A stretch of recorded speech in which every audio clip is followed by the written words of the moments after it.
Hello, everybody. Ooh, a little too low. Hi, gang. I'm struggling a little bit with the iPads. Give me guff. Hold on one sec.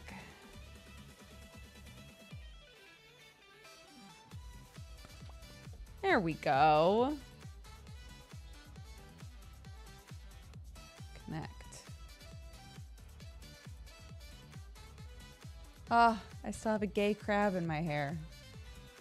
That's okay. We'll leave it there.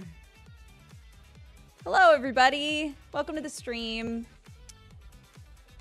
I'm okay. Yeah, it's been very, not because anything went wrong, but it's been very like just kind of sit around and wait.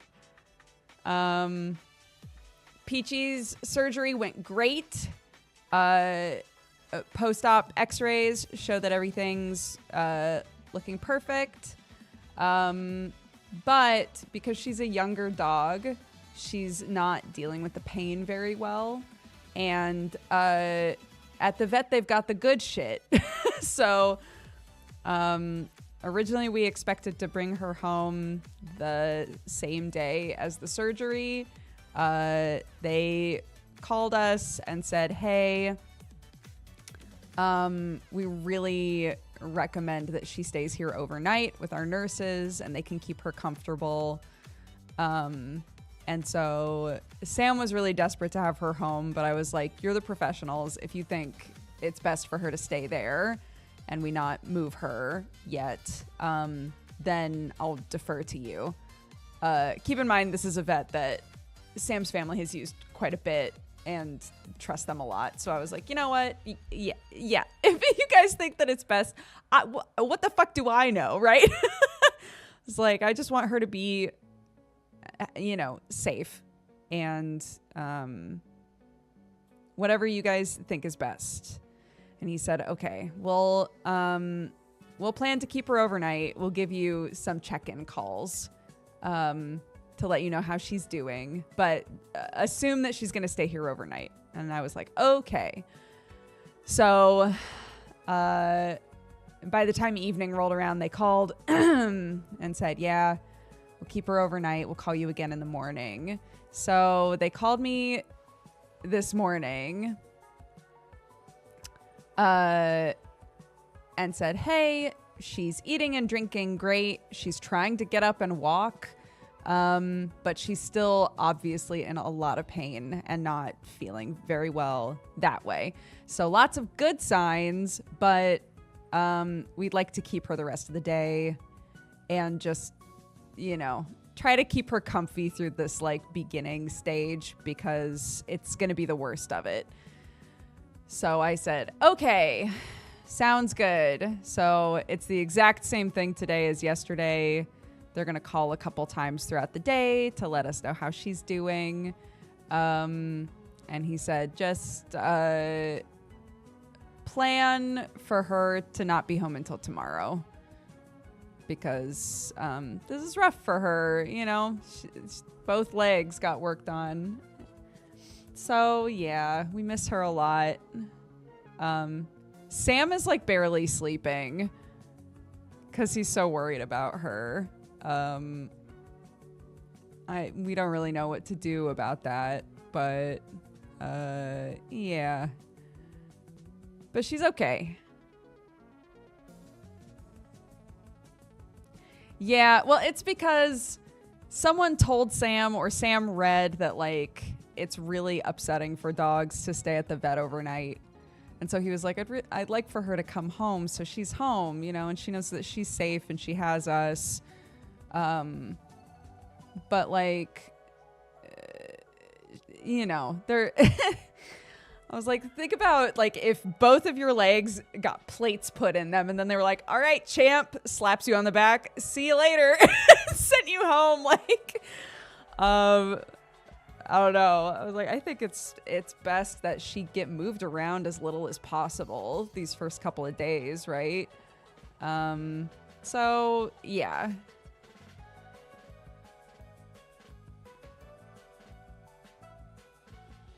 Yeah. He just really wants her home, but obviously, you know, we're both realistic about the fact that that we don't know more than the vet. We don't know more than the vet, and I've made it clear to them that we will defer to what they think is best for our dog to keep her, to aid in her recovery process the best way possible. So, yeah, I miss her. The house feels weird without her. I'm basically like yesterday after I dropped her off, I did everything I could to not go home. And I didn't really realize it until Sam texted me at like noon and was like, man, I still haven't slept. What are you up to? And I was like, I've been sitting at a diner reading my book for like 2 hours. And he was like, what the fuck? I was like, I don't want to go home. She's not there. It's weird.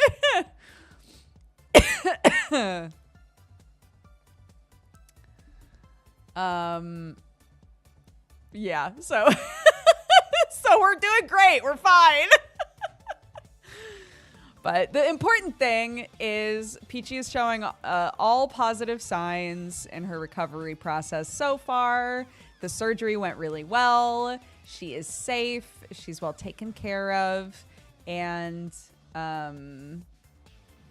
yeah. And assuming that she's doing well, or, you know, as well as can be expected, by tomorrow, we'll be able to go get her tomorrow morning. My baby. Oh my gosh, and then we made like a huge mistake.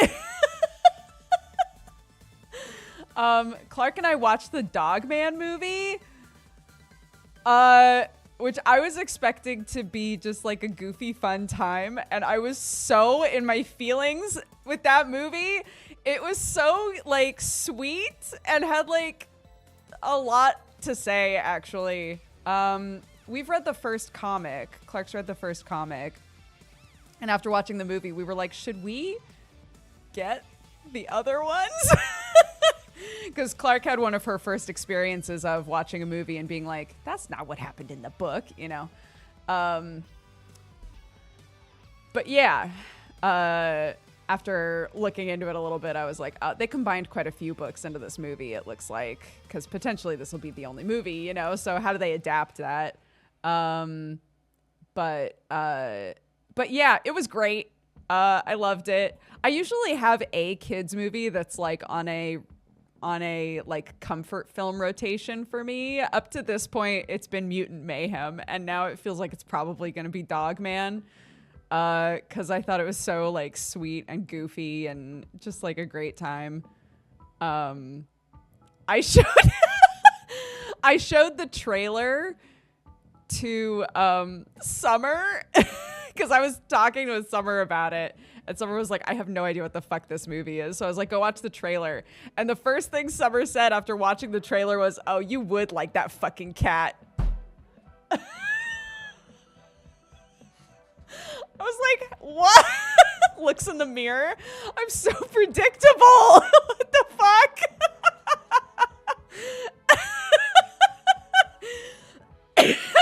Anyways, it's a great movie. But super called out. Yeah. Yeah, go watch the trailer. It's great.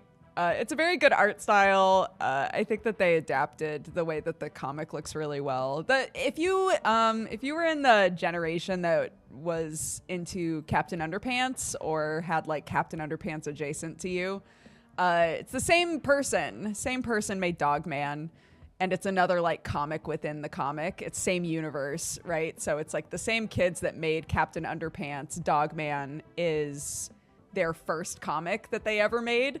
So it tries to like simulate how little kids would make a comic. So it's like really, it has like really sweet goofs that way, but with the sensibilities of there's an adult actually writing this story and knows how to make a good story, you know? I've seen ads for it and I still don't know what's happening. Okay. So,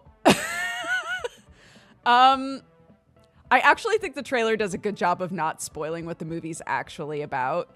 But the concept, the framework of Dogman is that a super kung fu cop and his police dog, Greg, are exploded.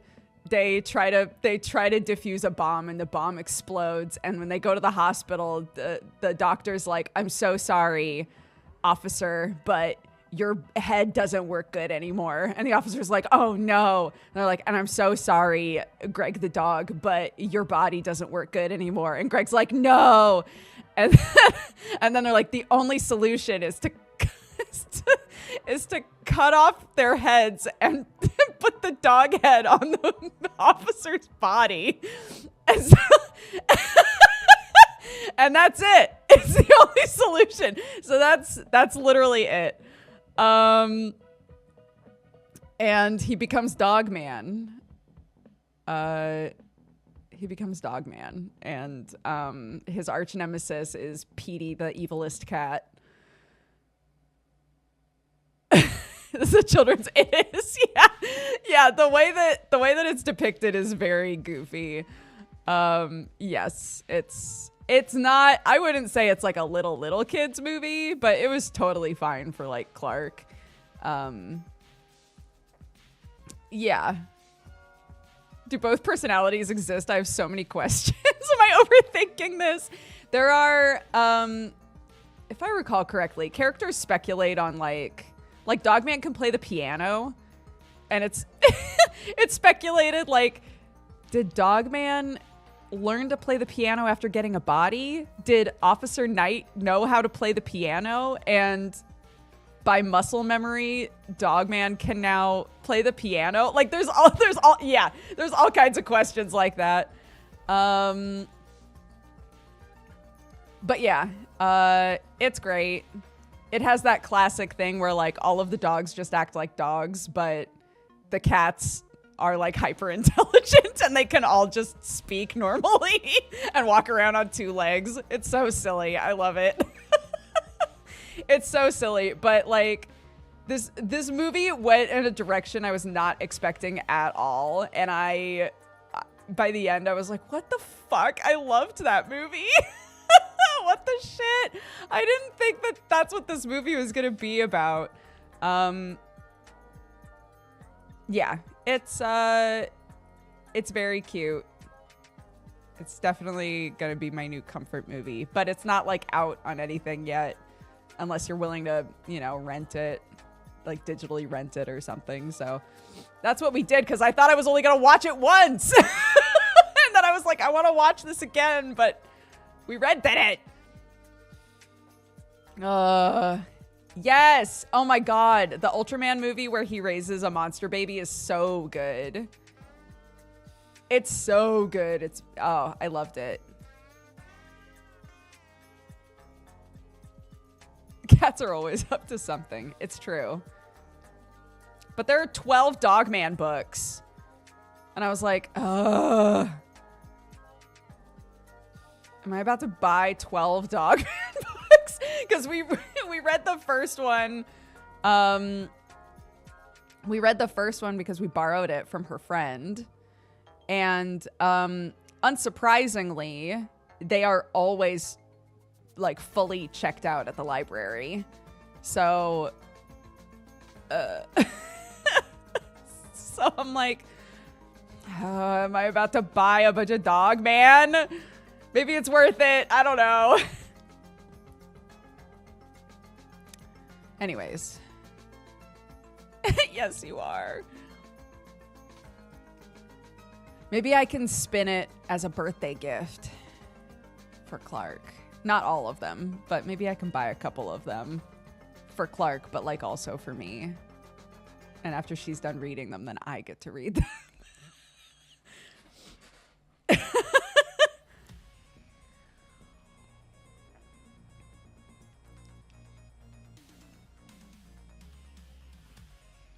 Have you checked The Works? What's that?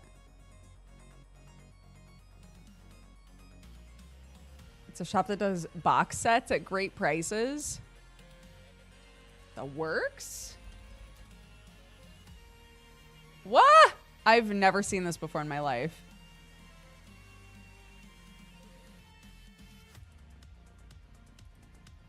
Dog Man.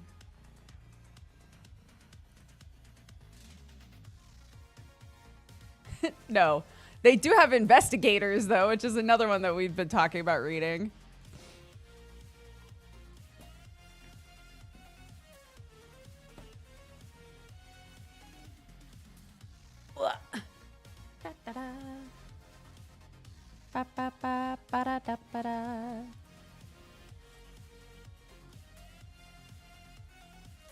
My mom is coming in clutch, side note, and getting Clark a big box set of Junie B. Jones books. Because she watched the VOD where I was talking about needing to buy them because we couldn't get them at the library. And she was like, I'll get them for her birthday. It's like, yeah, here we go. All right, nice.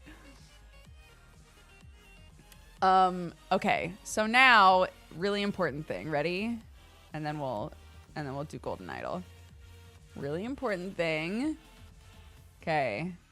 All right, you ready for the zoom out? This is what I've been playing while I've been worried about my dog. Here we go.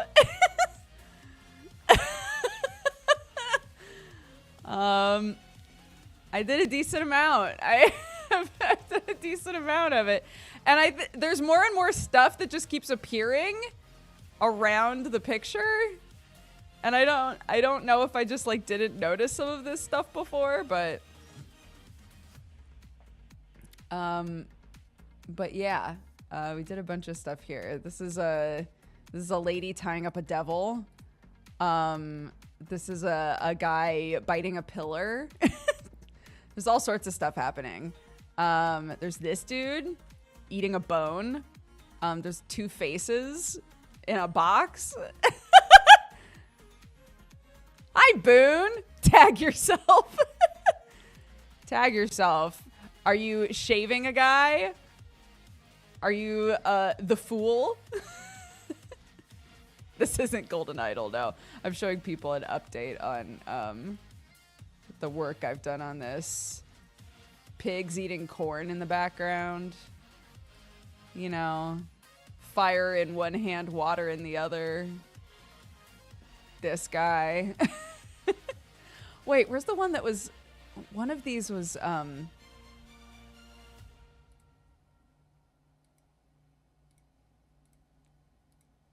One of these had to be censored.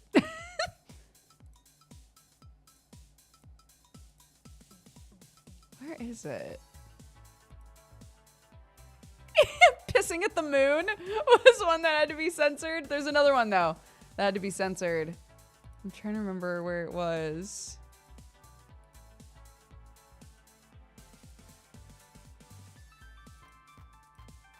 I thought it was down here somewhere.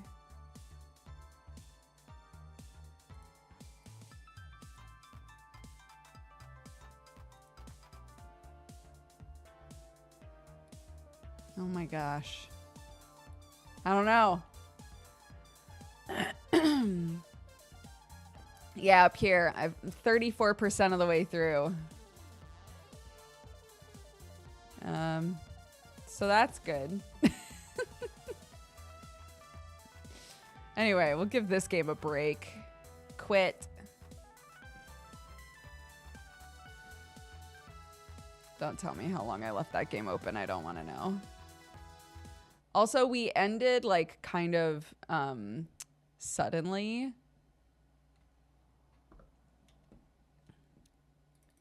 Last time because my kid showed up. I was like, well, I guess it's time to wrap up. So we were like in the middle of a thing in Golden Idol.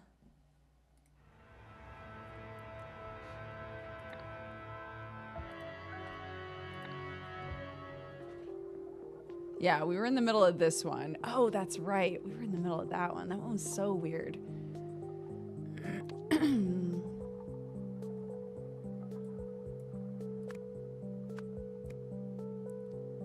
And Deer Gang headed by somebody. Was one of two. We don't have those words yet.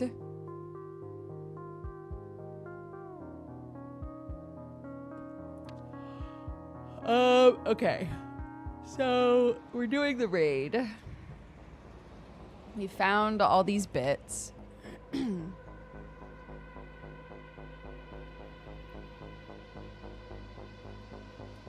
these three are in at different levels of like mania. Why? Oh, there we go. Jellyfish saw a dolphin. Right.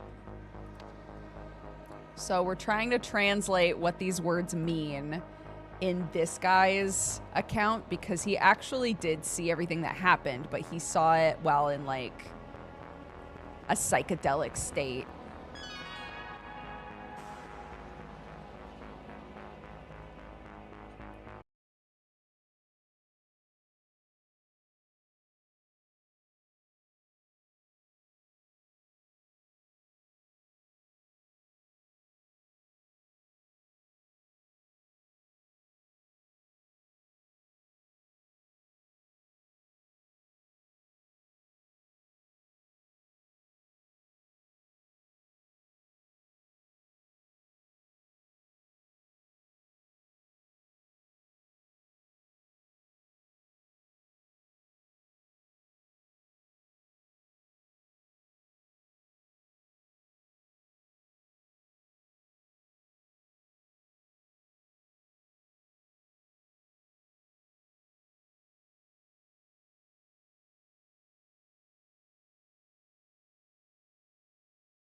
She saw the wire.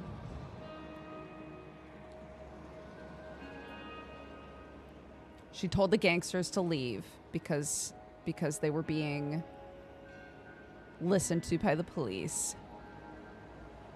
They melted into the pages of an open book.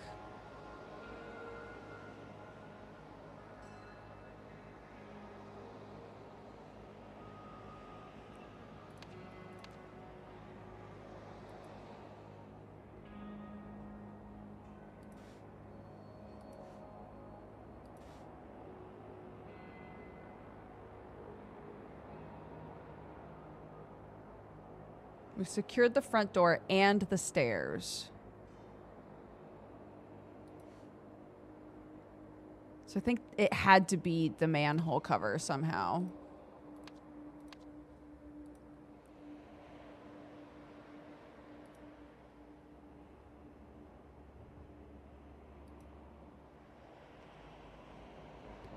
But then...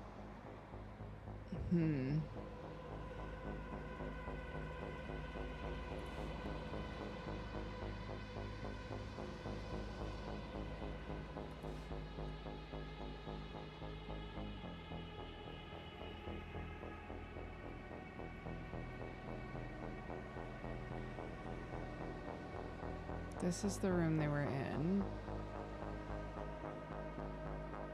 Maybe the window?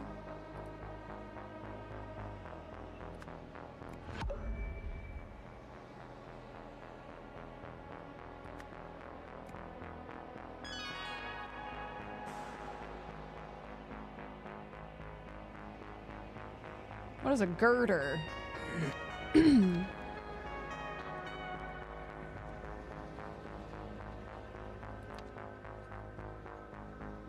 No.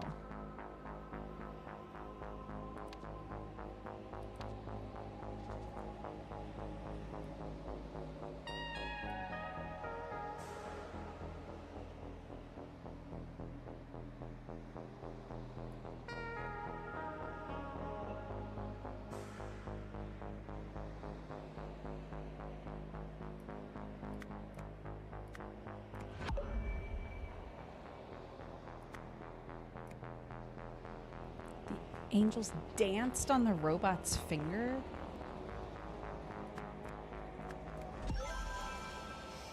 Okay.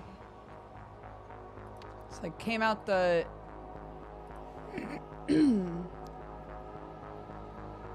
They came out this window.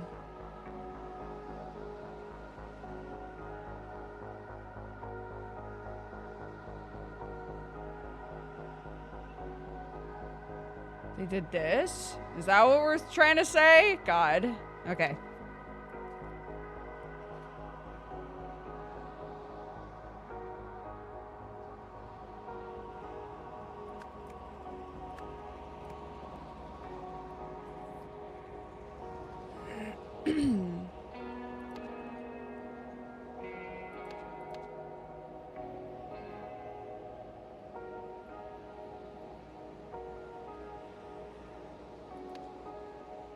Right. Okay. Okay. All right. So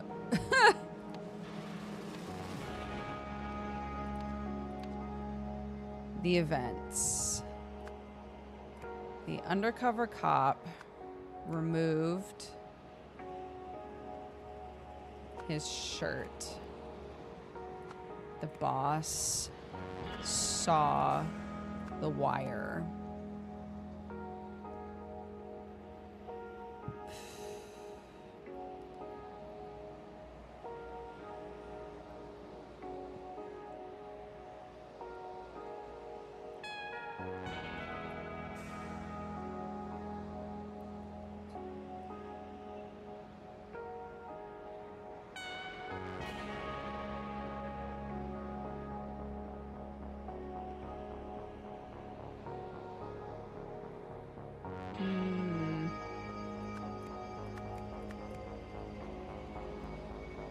Maybe not quite. Maybe we're not there yet.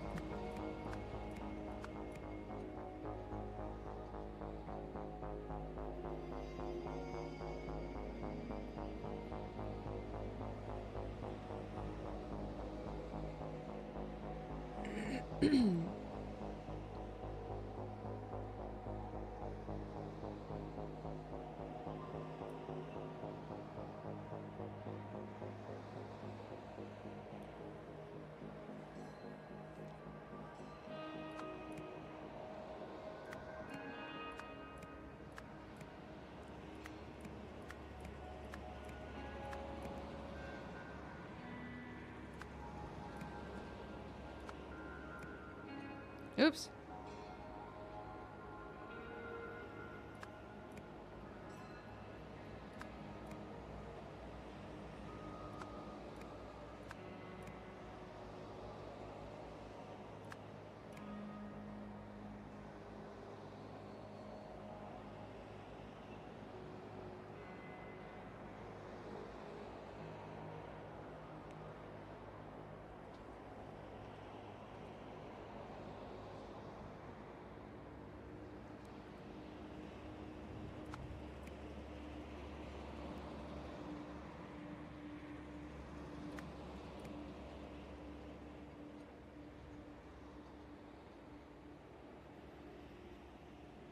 This is gonna piss me off. I just want everybody to know that. This is really gonna piss me off. At this point, I'm just trying to like put together the bits, but like, so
like we have accounts of what happened, but also had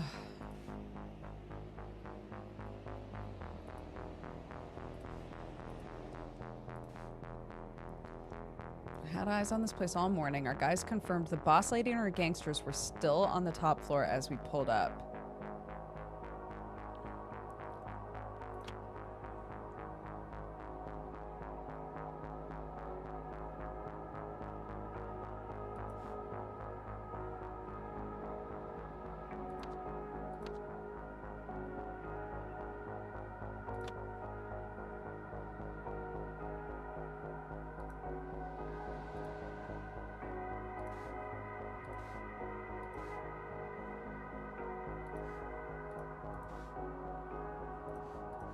Right.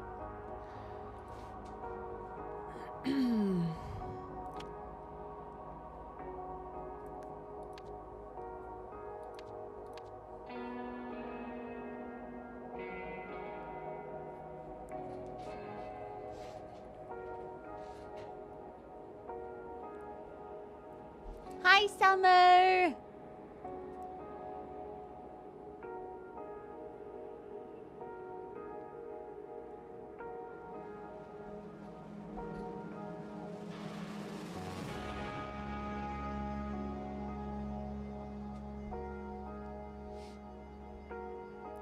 I'm okay. I was just telling chat that I got a call this morning that Peach in general is doing fine, but she might need to stay another night because she's still in a lot of pain. So we're gonna find out.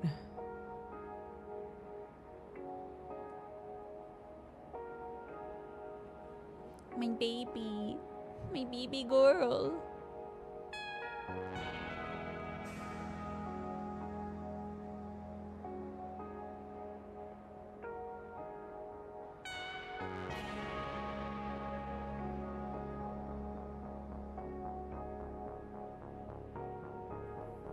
She's getting the good stuff at the vet, though. It's true. It's true. And that's what he was saying is, like, we can give her stuff that helps her a lot better while she's here. I was like, yeah, the knockout stuff.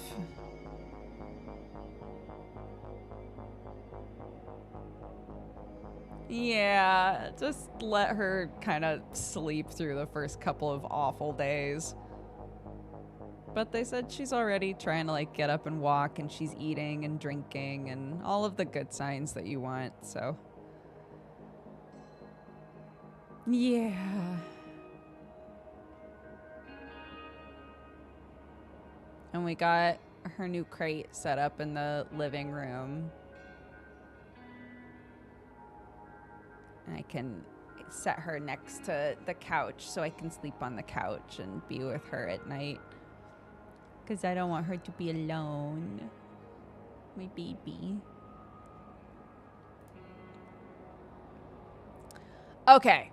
Undercover cop removed his shirt, and the boss saw that he was wired up. The boss ordered an evacuation. The gangsters were like, bye. Cops searched the building. And then what? What else is there to say? They didn't find nothing.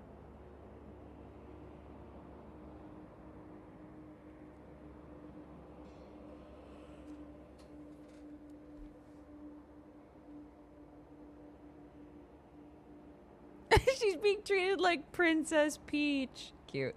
Every time Peach has ever gone to the vet, one of the nurses, when she's come home, has been like, "You're lucky you're getting her back. We all wanted to steal her." I'm like, I love that this joke happens every single time, but obviously because Peach is the perfect dog and she's great. Correct.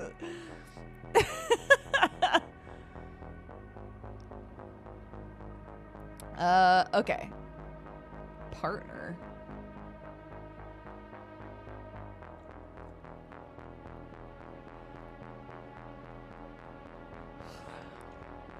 Someone heard something.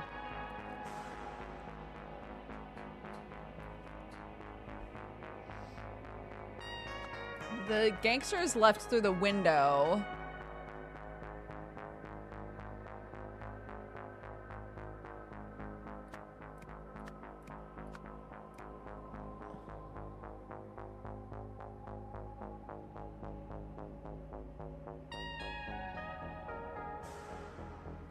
Gangsters exited via the window.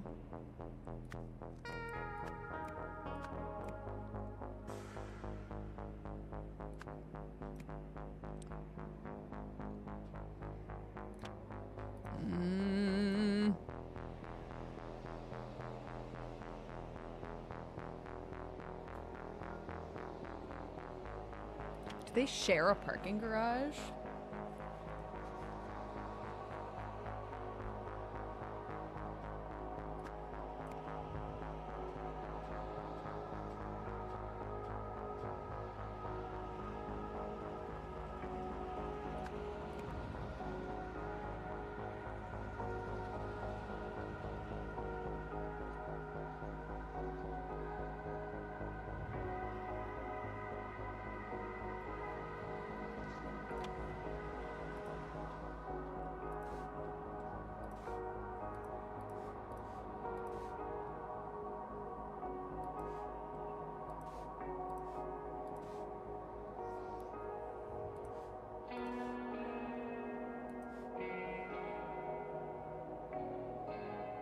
Who's he looking at?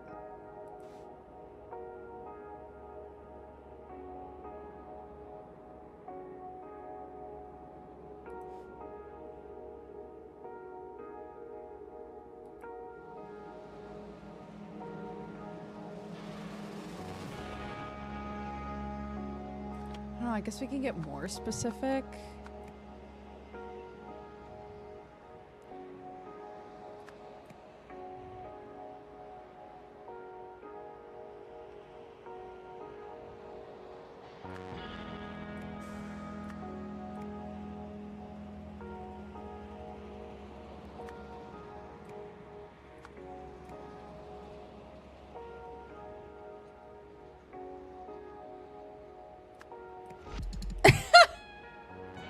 Bro.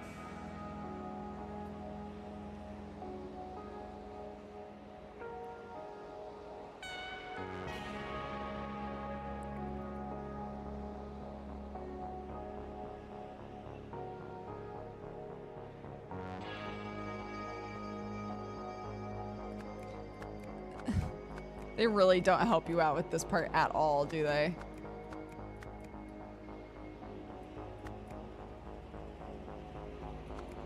Like, why is there so much to fill in? This pisses me off.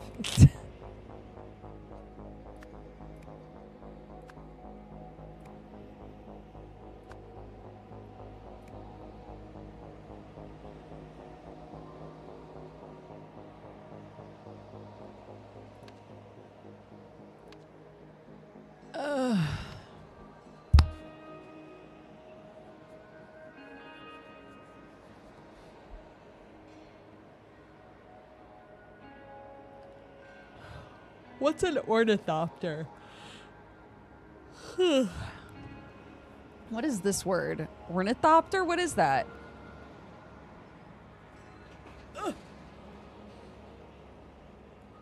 Birds?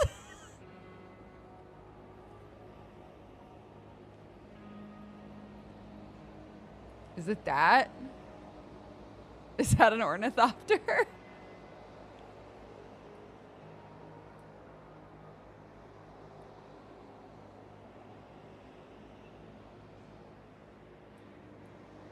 Okay.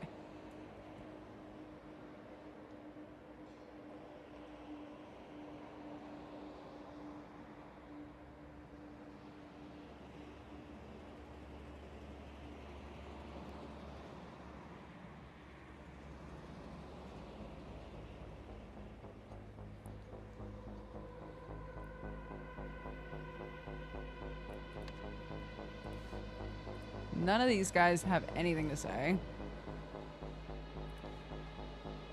That's fine.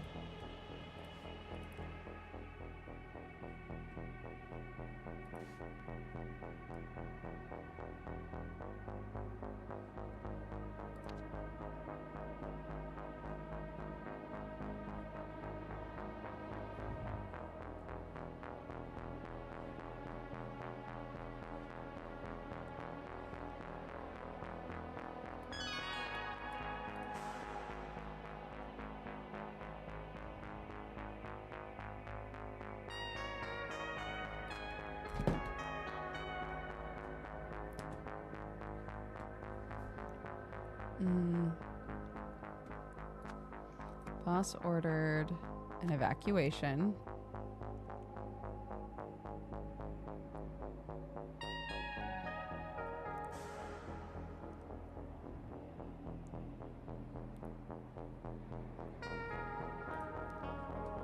It's this thing. I totally forgot about the cartoon. It's that. It's... Oh, no, never mind. Just kidding. Where did we get the word ornithopter from? Whatever, who cares?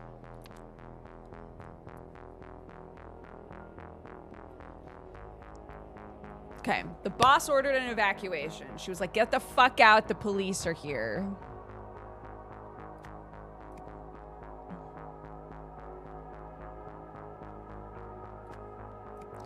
The cops entered the building.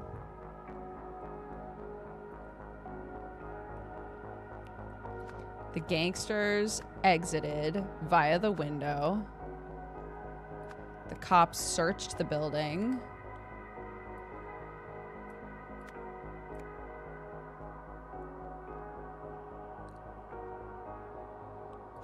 The gangsters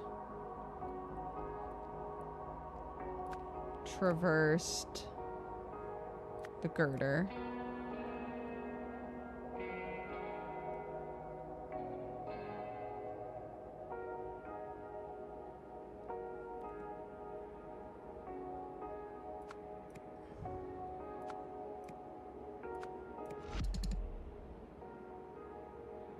Can't help me out at all. What happens when I do this? Right.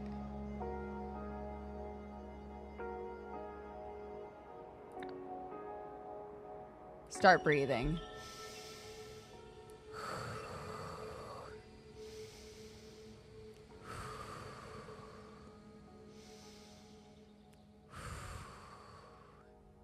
Receive my hint.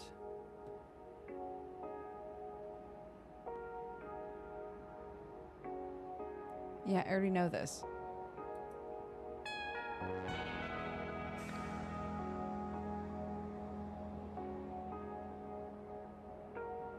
Right.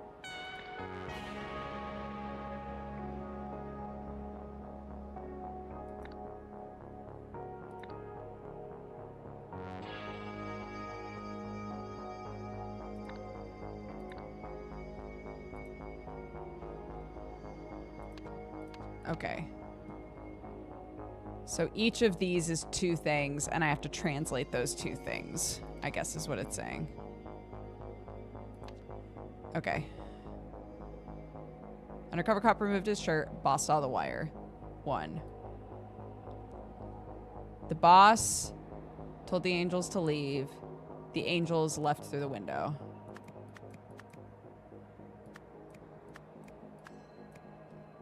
Okay. The angels danced on the robot's finger.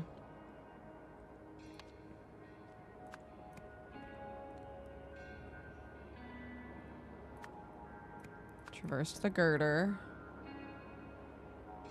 And then gangsters entered the building. The angels passed into the second twin's bowels.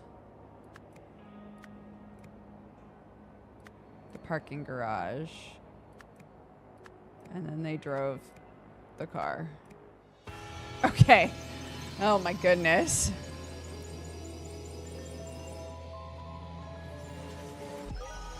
Fantastic. Thanks, game. Gangsters were experimenting with a device that disarranged memories. When the most affected of the test subject revealed he was an undercover cop, the boss realized they had to flee.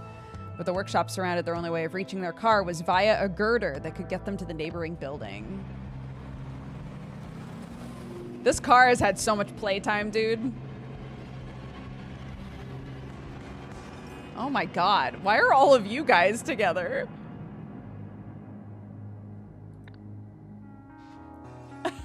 Okay. After completing my investigation of I.A. Francis, I've come to a terrible realization. If this disarranger can do to others what it did to Officer Martins, there's no telling how dangerous it could be. Physical destruction, mental incapacitation, and an insidious method of application. In the wrong hands, it could do unspeakable things. It appears to be in the wrong hands as we speak. I have to find out what they plan to do with it next. Yay!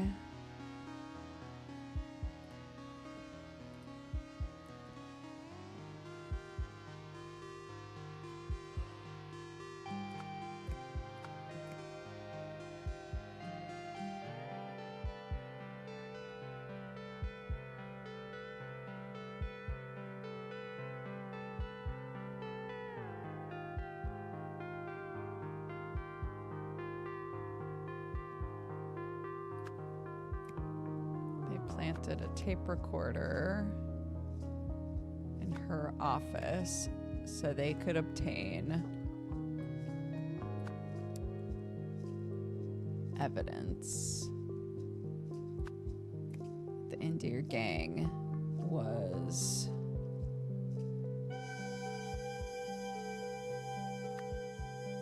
selling drugs?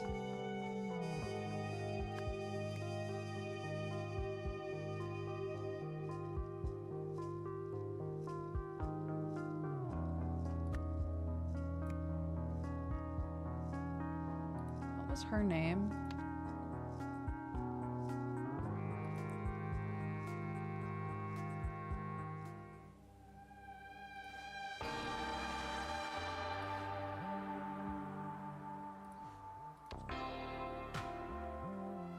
Right, she's the track owner, but what's her name?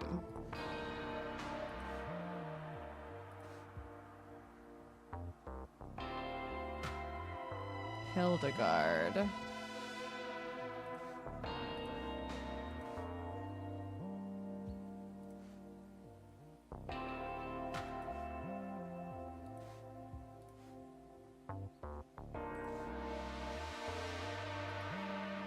Bauer.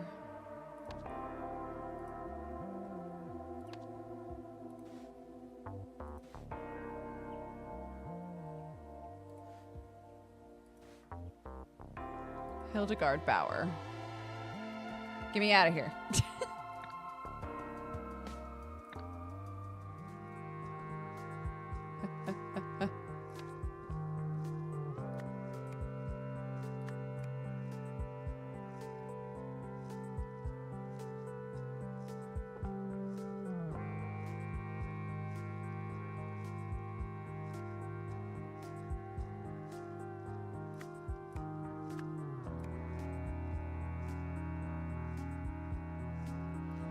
They gave her the tape recorder to somebody.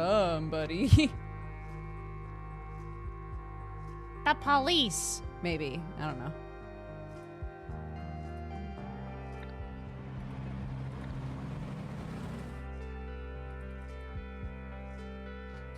I can't do the next part. Do I have to fill this out first? Okay.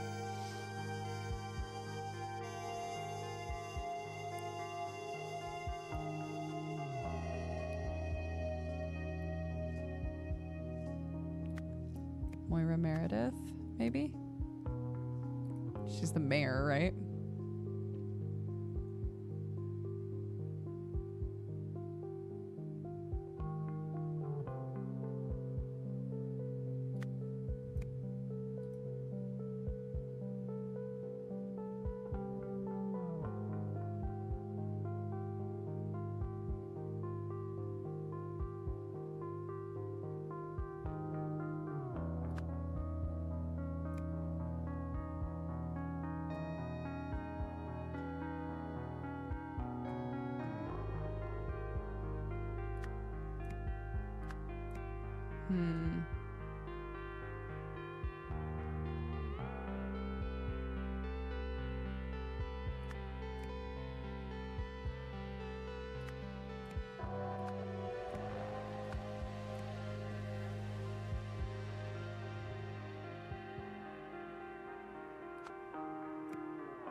Is it sound? I don't know if sound's right.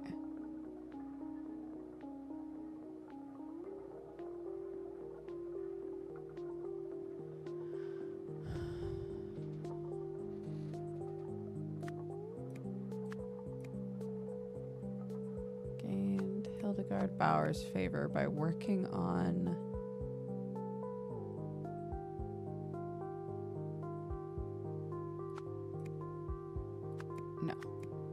Moira Meredith by working on the Heritage Project and gave advice that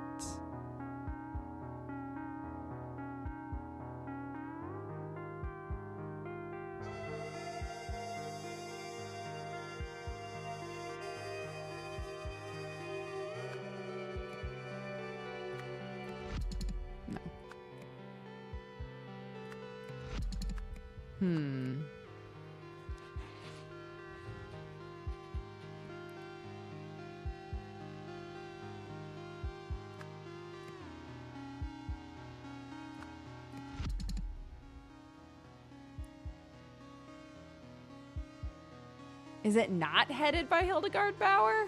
An ad's about to start. That's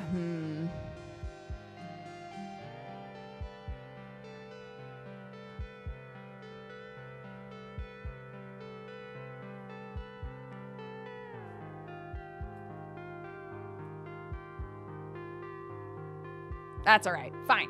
We'll pause. It's fine. It's fine. Go pee real quick. We'll let the waves take us away.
You're free.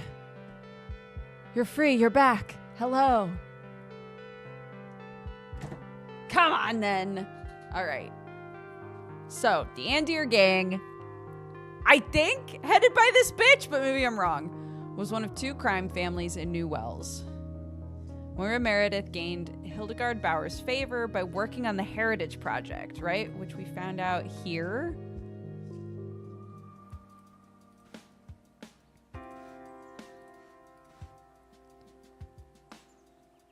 Meet with BRW board. Ensure Moira is absent. Or maybe it's the opposite.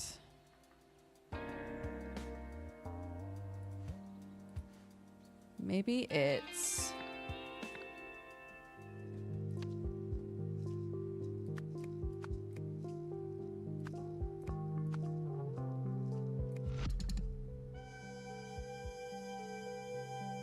Hildegard Bauer gained Moira Meredith's favor by working on the Heritage Project.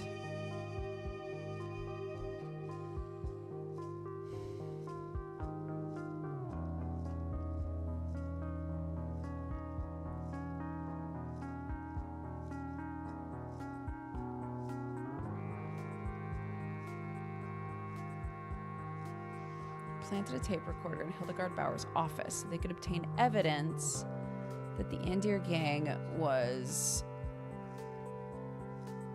selling drugs? Is that what they were trying to find out? They gave the tape recorder to somebody else, probably. This guy? Who's Roy? I don't remember who Roy is. Oh, Roy's the cop. Wait, no, I think it probably is Roy, because then the cops... Moira announces a surprise press conference. Hildegard Bauer calls for accelerated testing of a weapon that could scramble people's memories using, maybe not sound, electricity?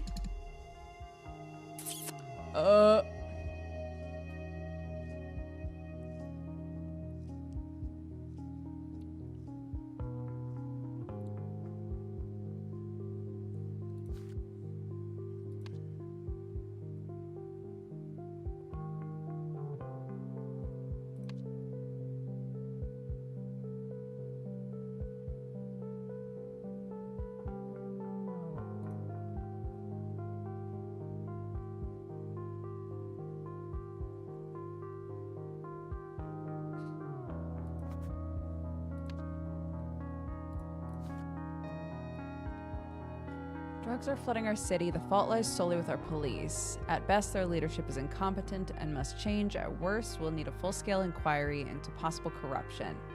A spokesman for New Wells Police Narcotics Division said, our officers are doing the best that any department could do. Blah, blah, blah. Okay. Hootie. Ms. Bauer, this project continues to show promise. Our new friend's offer of power seems to have been more than just an attempt to save his own life. To think if he hadn't hit your restaurant, the Andirs may have been the ones who found him. Oh, okay. So she's not associated with the Andirs.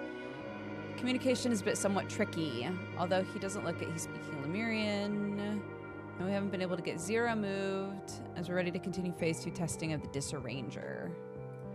Wait, so who's the head?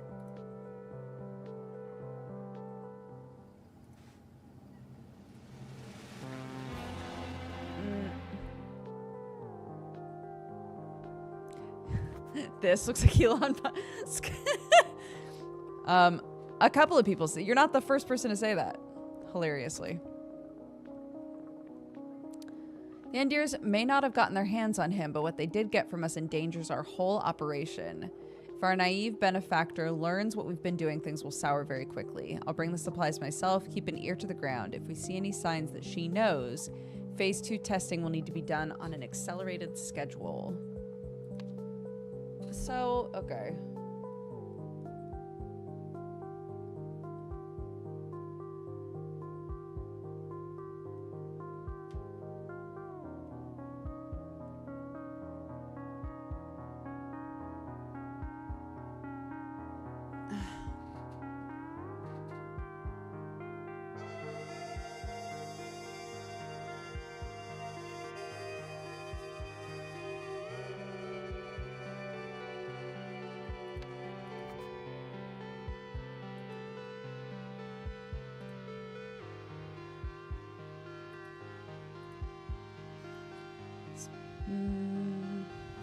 Right. And that's how we found out that that's a drug front. To get dirt on the Bowers. Oh, the Northsiders are the Andir gang.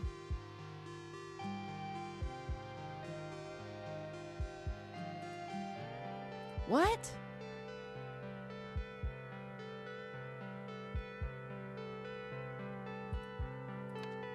Oh my god. Okay.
Yeah, what did they want to know?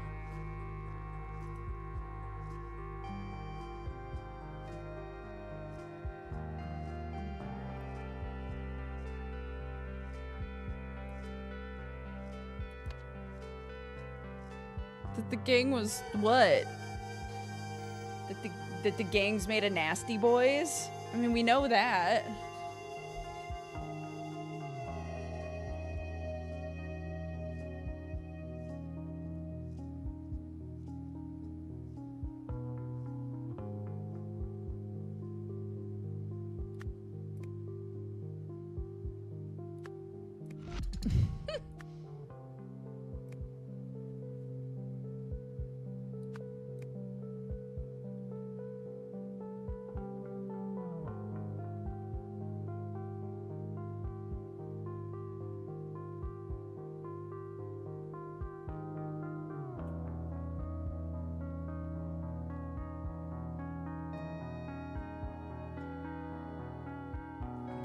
Tape recorder to Roy Sampson. Oh, maybe evidence?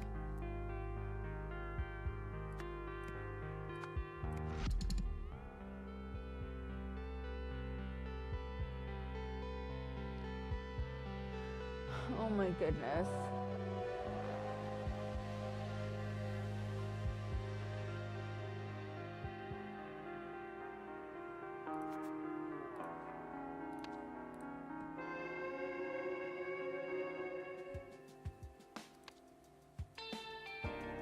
A member of the Andir gang broke into the office. They stole nothing but left a tape recorder to record the track owner's meetings. The track owner and the bodyguard were busy watching Jess race. One of the Andir gang distracted the door guard while the other tried to collect the tape recorder. The kennel master went to collect 6 items from the office. After Benny knocked the shelf down, the kennel master left with 7 items. The Northsider saw the kennel master's note and went looking for Benny. Okay, I guess Northsider isn't like a group. He was just on the north side of the field. So for some reason, the game had us call him Northsider. Okay.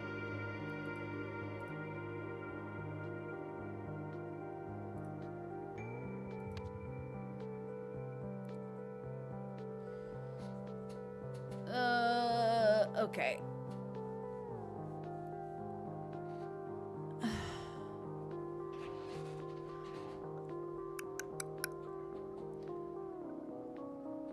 Are they the Bauer gang? I don't know.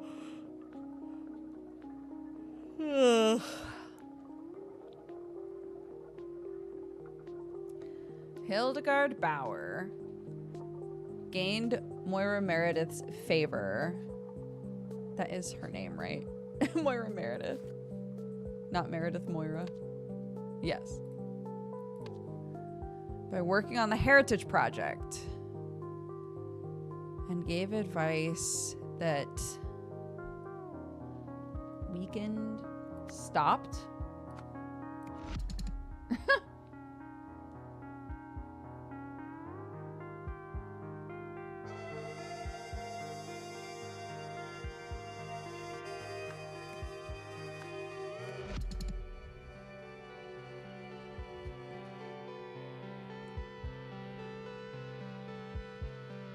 But, like, when was this?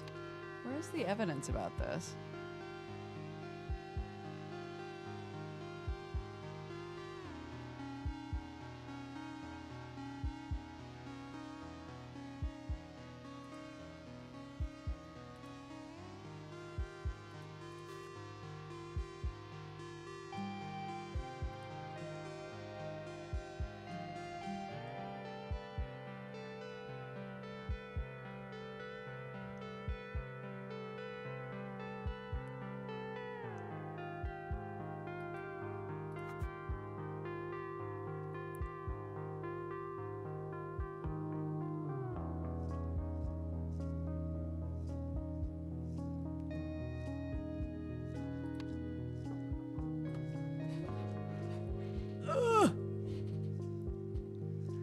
One of two crime families in New Wells, Hildegard Bauer gained Moira Meredith's favor by working on the Heritage Project and gave advice that weakened the Andir Gang. As revenge, the Andir Gang planted a tape recorder in Hildegard Bauer's office. That's gotta be right. So that they could obtain evidence that the Bauer Gang was selling drugs. Or doing something. They gave this evidence to Roy Sampson.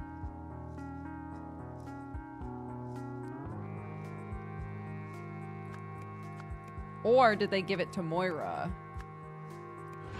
Oh! Okay. When Moira announced a surprise press conference, Hildegard Bauer called for an accelerated testing of a weapon that could scramble people's memories using sound. Okay, so sound was right. Okay.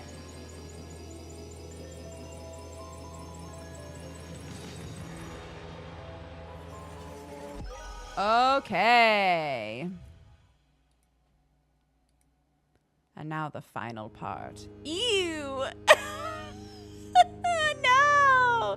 Ew! What is happening?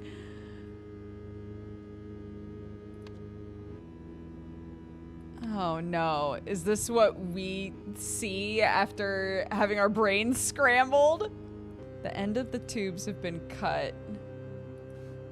No, I will not be silenced, for I am a fool. I heed no hero. Yes, go. Deflate her, ruin her, poison her, deflate her.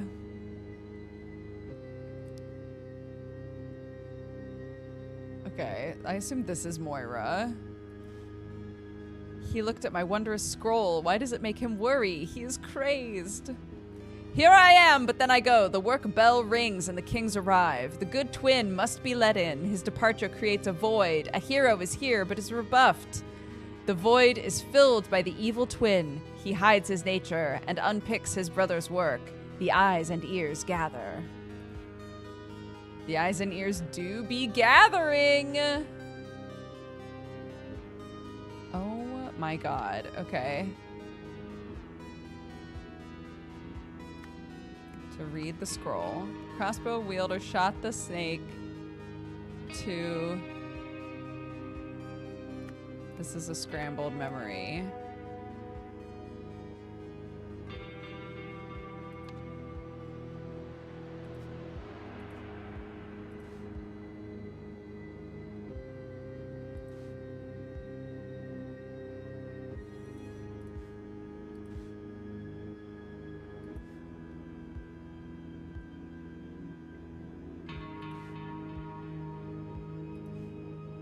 Deflate her.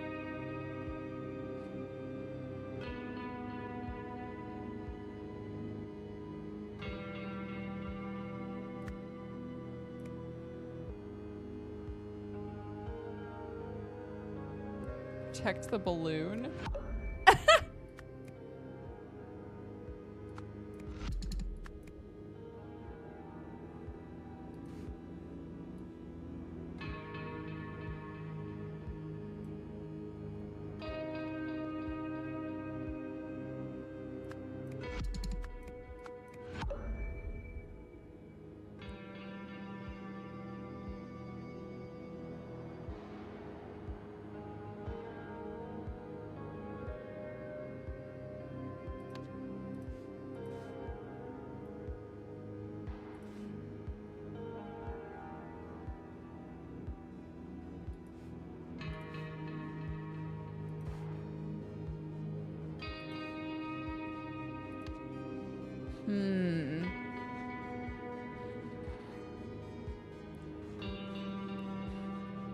Yeah, all of this makes more sense if you've played the base game.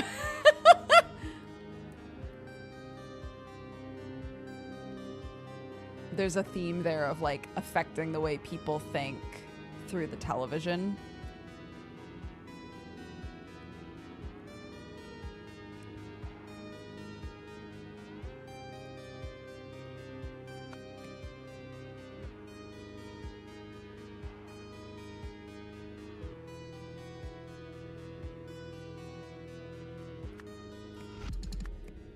Okay. So those are right.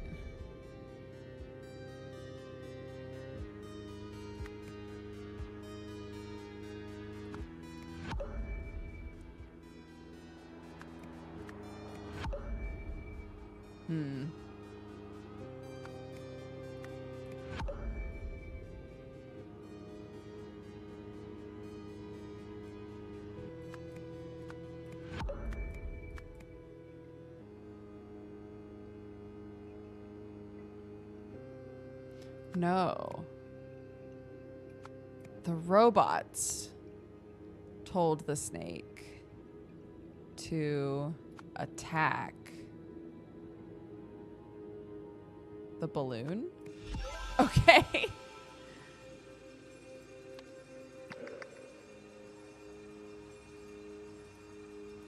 Oh, goodness. Okay.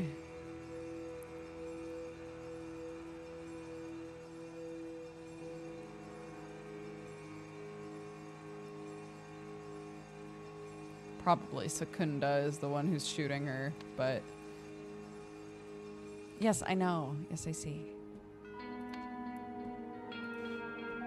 Senseless killing gets you caught. This way we go unnoticed, and no one can trust her information ever again, provided this works as well as it did in testing. I suppose I should get moving as well. Secunda should know all the necessary details, Ms. Bauer. Radio signal receiver and a folded set of overalls.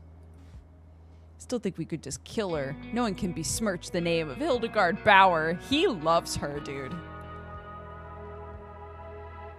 Trust in Echo Secunda. Portable mic, radio signal emitter, some Lemurian bullshit.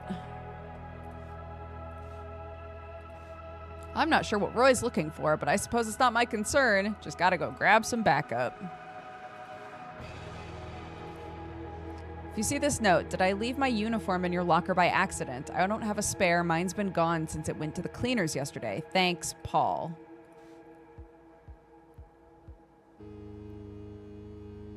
Electrical signals, electrical signals.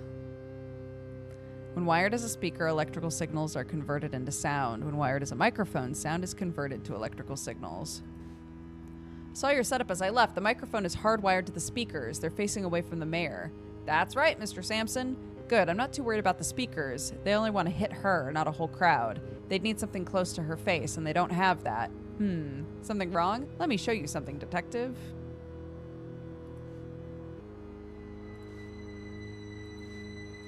That's Miss Meredith to you, and it's not just the phone. Walkie-talkies, hardwiring the speakers. I'm not sure if I believe sound can be that dangerous. After cleaning of illicit materials, building may return to regular use. For public safety, buildings harboring Class 4 labs must be destroyed. People of New Wells. I have to take responsibility here. It's my resignation. By trusting the wrong people, I have failed you. The Heritage Project was meant to keep the buildings of our community safe. and build them back up to their former glory. Move to after identity reveal. Now, though, I've become an unwitting agent in their destruction, but I was not alone. A phone and 3 walkie-talkies. I wish you hadn't turned him away, Moira. Roy's a trustworthy man. If he says the phone is a risk, I'd rather be safe than sorry. Oh, listen to Roy! Listen to him! Speakers are hardwired to the podium. Okay, reporters should be here in about an hour. I suppose I'll have to wait until after the conference to get a coffee. Greg from Sonic Solutions.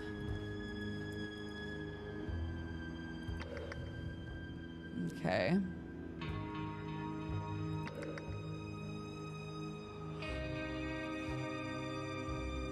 Ugh.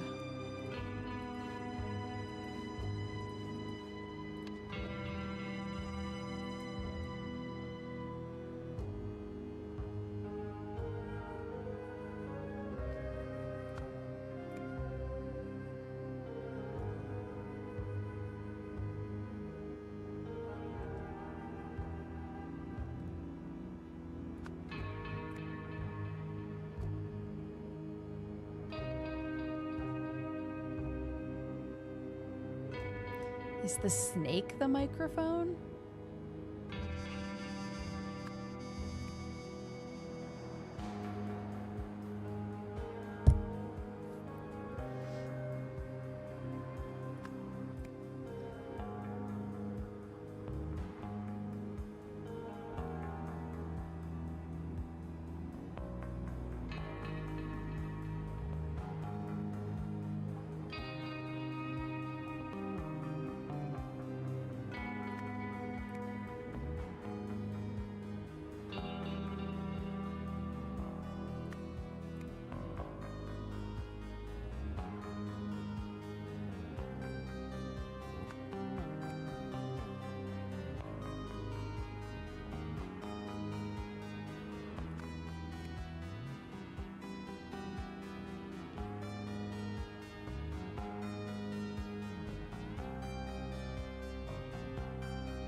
I'm trying to figure out what word works for this.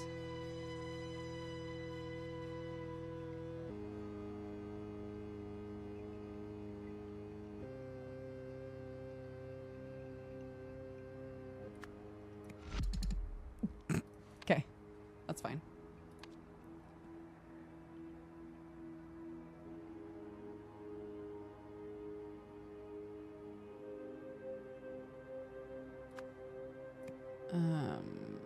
Announce her resignation. And that Hildegard Bauer had been using the Heritage Project as a cover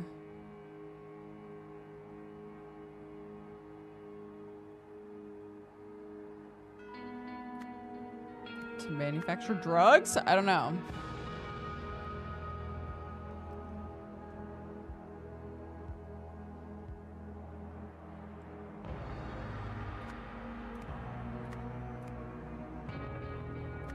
Kill Moira?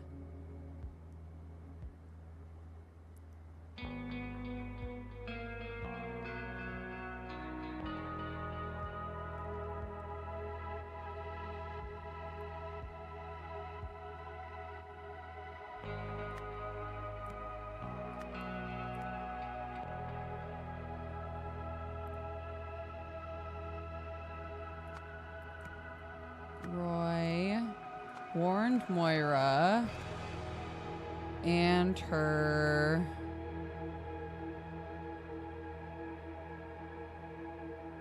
security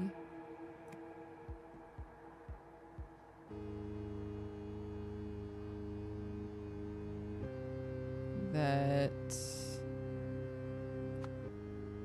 sound could be dangerous. After talking to Greg, or was it Paul?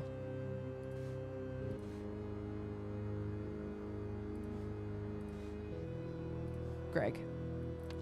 After talking to Greg from Sonic Solutions,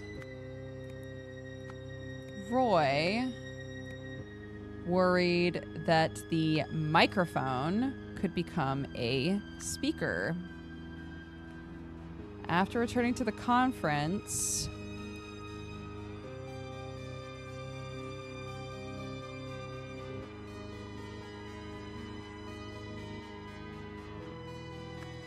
and looking at the microphone,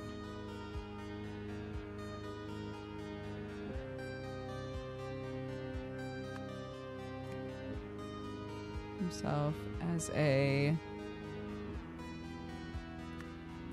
technician.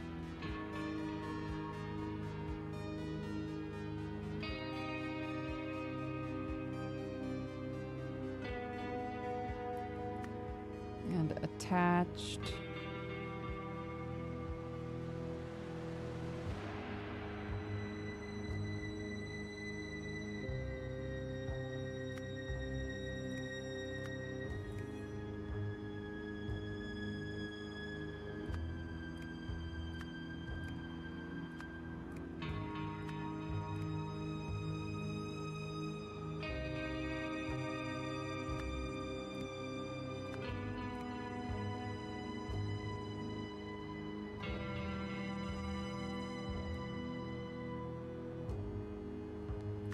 a Bauer gangster had disguised himself as a speaker technician. All right. We got to be close, though.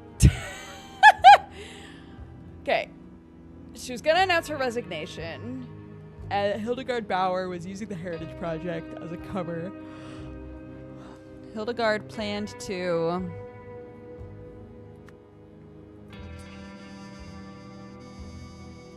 just stop, maybe.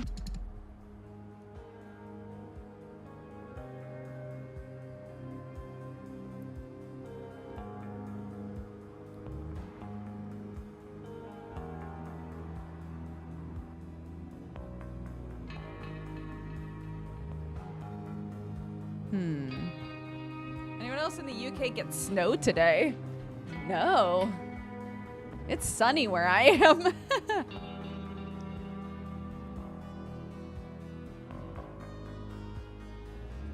Roy Sampson warned Moira Meredith and her security that sound could be dangerous, and after talking to Greg from Sonic Solutions, Roy Sampson worried that the microphone could become a speaker, because it is explained that it could be both if wired differently. After returning to the conference and looking at the microphone, Roy realized a Bauer gangster had disguised himself as a speaker technician.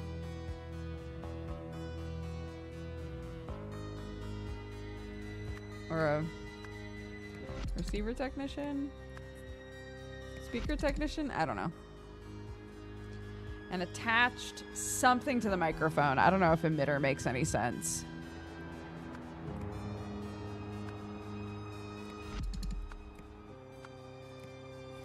Roy Sampson shot the microphone, which I'm pretty positive is what happened.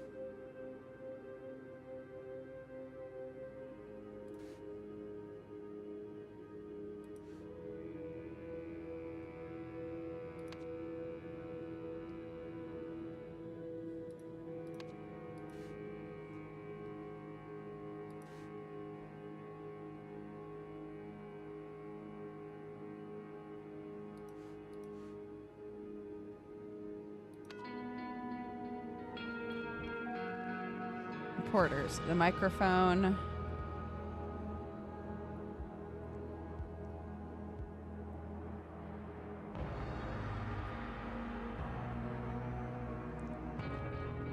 Moira. These have to be speakers. I can't think of anything that would be but a phone. Security. It's these two that I'm not sure about. But if it was only two things wrong, it would tell us. So clearly...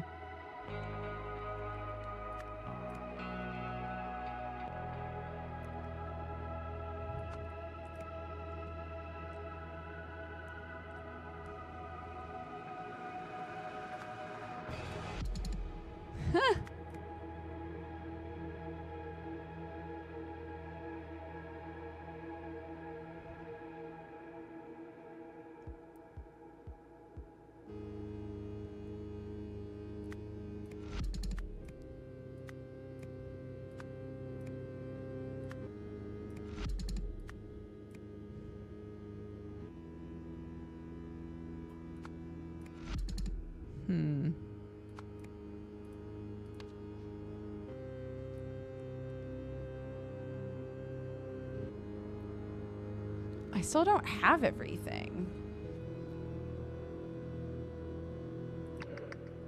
What am I missing?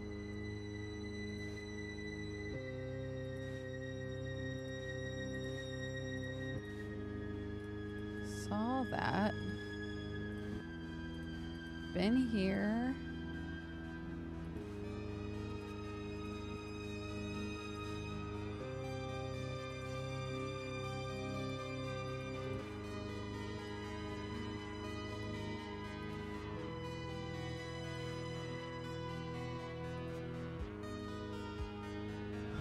Speakers are wired to the podium.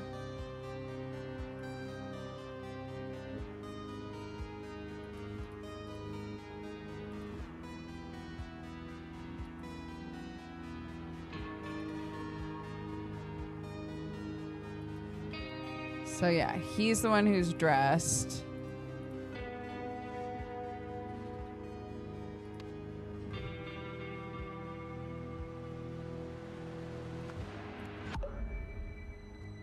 He attached a receiver to the microphone.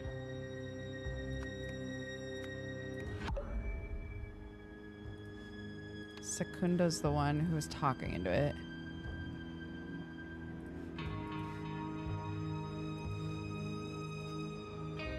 Emitter.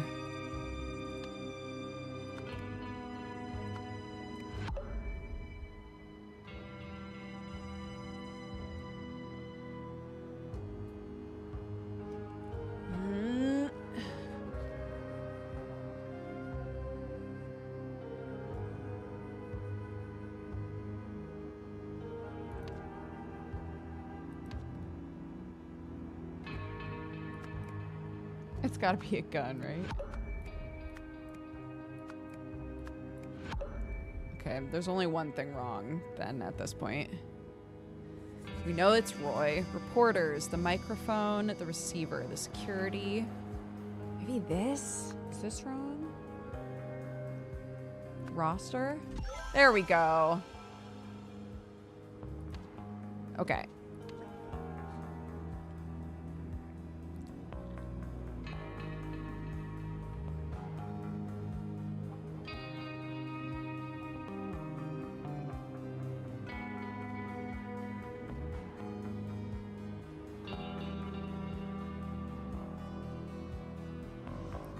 And to stop Moira Meredith by scrambling her microphone. I don't know that that's what it is. What did it say he did? He didn't take the microphone. He just attached something to it.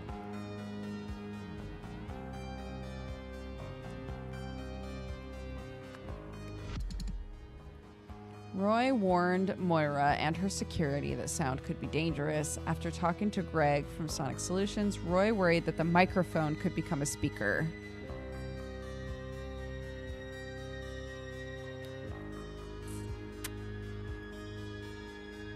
After returning to the conference and looking at the microphone, I still don't have everything.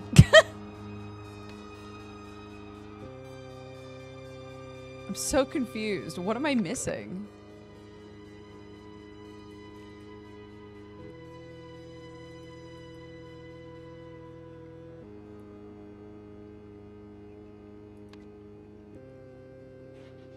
I only know about this game from Drawfee. Oh my god, these games are so good. Wow, coming into it at this point though. Curse of the Golden Idol, the first game, is I think one of the best games I've ever played, probably.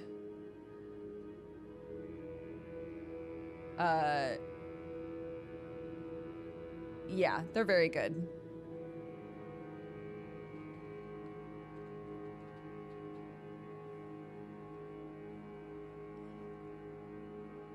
But this is DLC for the second game.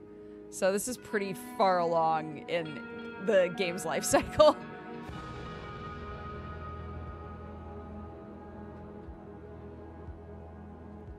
After returning to the conference. And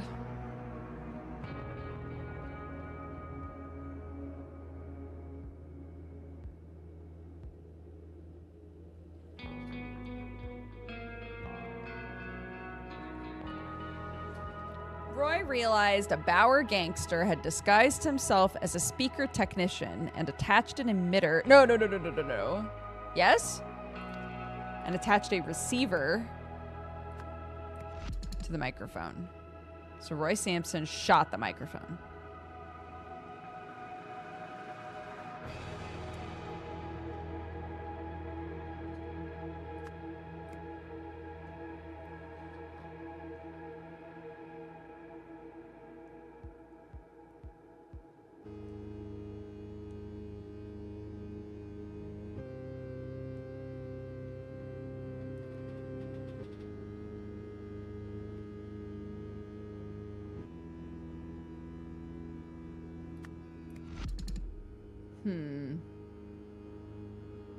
The screen is all I know about this game. Chat, can you imagine that this is the first thing you ever see of a Golden Idol game? I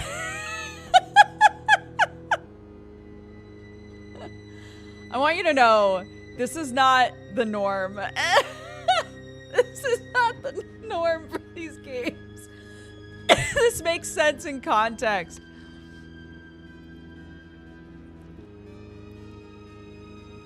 I only just turned into the stream after never seeing this game. Guys, please. Oh my god. It's like skipping Lord of the Rings and just seeing the volcano.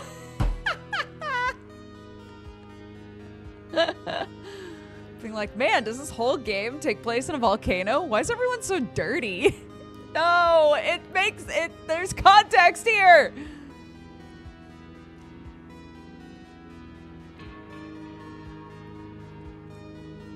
Okay. And to announce her resignation, and that Hildegard Bauer had been using the Heritage Project as cover, maybe not to manufacture drugs, to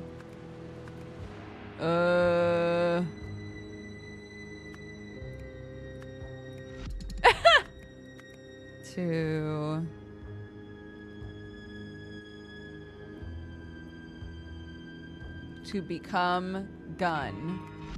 No? All right.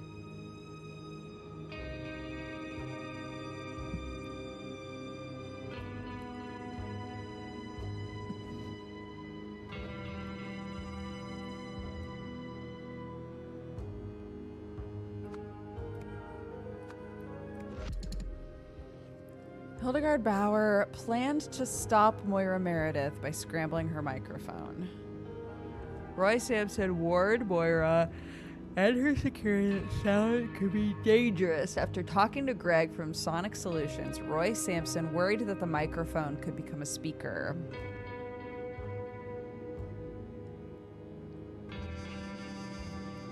After returning to the conference and looking at the microphone, Roy Sampson realized a Bauer gangster had disguised himself as a speaker technician and attached a receiver to the microphone. So Roy Sampson shot the microphone. What am I missing? The game normally looks more like this, with like normal ass people doing shady, weird shit.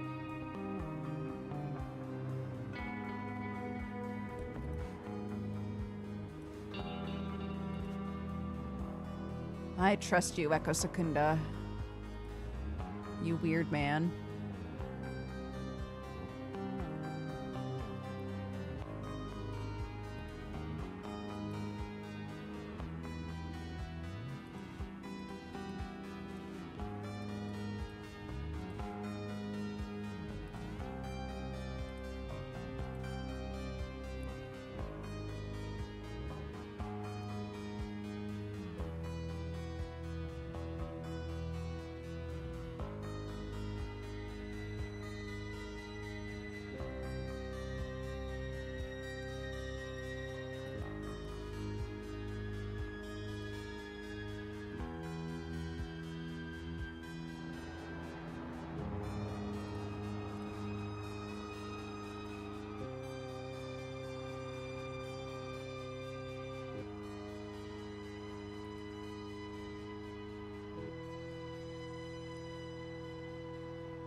Phone and 3 walkie-talkies.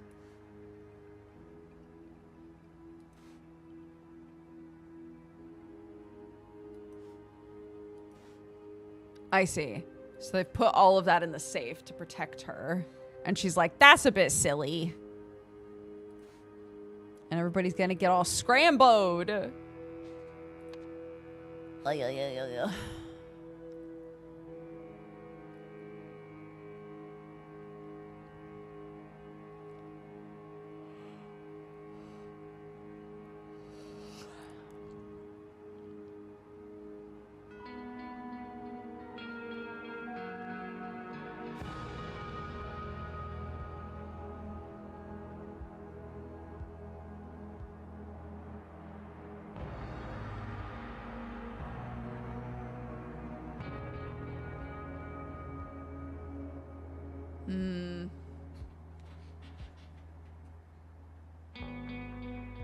Why do their face jiggle like that? Who face? Their face? These faces?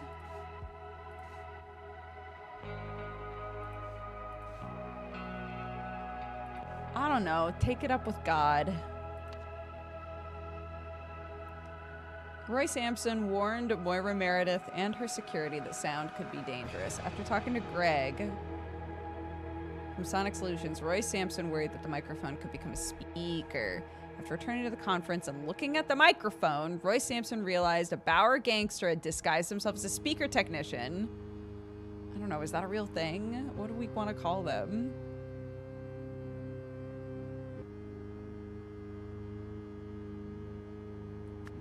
A microphone technician? I don't know.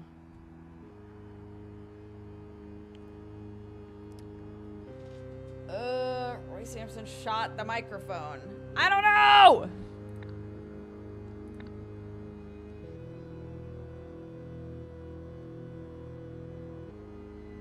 Secunda's memories. Oh my god. We're gonna get into a lot of shit with this, aren't we? Ooh. Ooh. Ooh. I am present. What was Greg going to show Roy in the Sonic Solutions garage? I assume how to turn a microphone into a speaker. A group of people had a plan to make sure that Moira didn't give her speech. Right? Roy knew the Bowers could affect people using sound. Greg showed him how a change in setup could affect a microphone. Roy returned to see if anyone had made that change. Nice. So, learned nothing. Forever punished. Clearly, I know what happened. It's just what specific words do they want?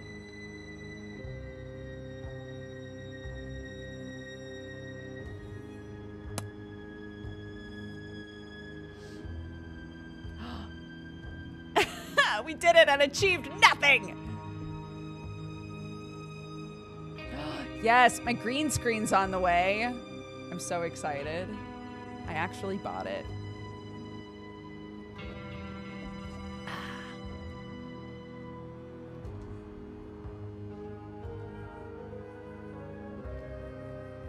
Very jazzed.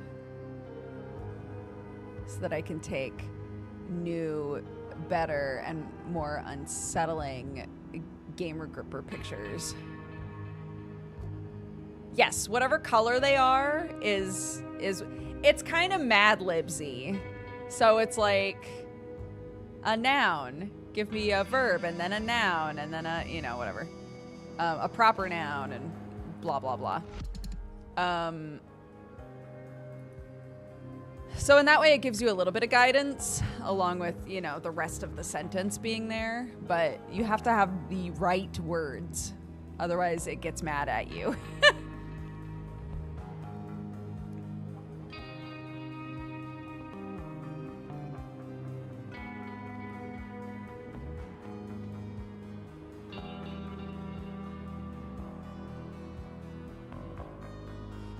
Scrambling her memory, maybe? Oh! Okay. So now there's 2 more things wrong. Sound could be dangerous. After talking to Greg, Roy Sampson worried that the microphone could become a speaker.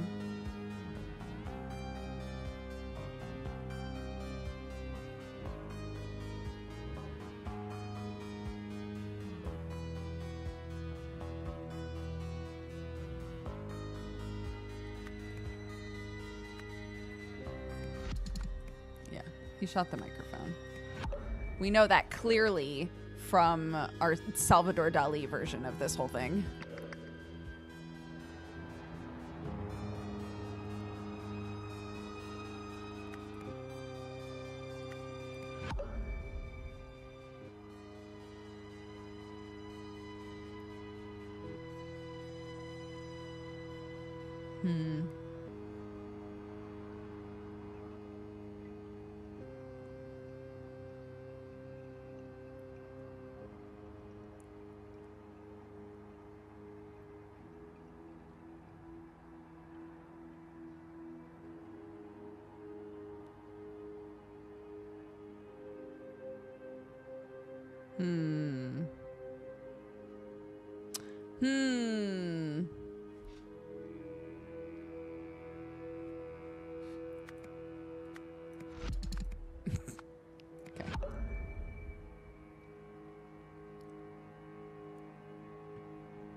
I want like the New York Times crossword version of this where I can say, just tell me which ones are right. Just tell me which ones are right. And then it says, okay, but then, you know, it's not going to count for as much if you have to ask for help. And I go, I don't give a shit. Tell me which ones are right, please.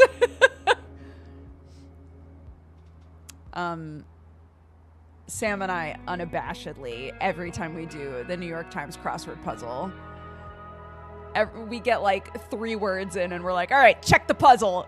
What, is anything wrong? Because I'm not putting in a bunch of fucking work when words are already wrong.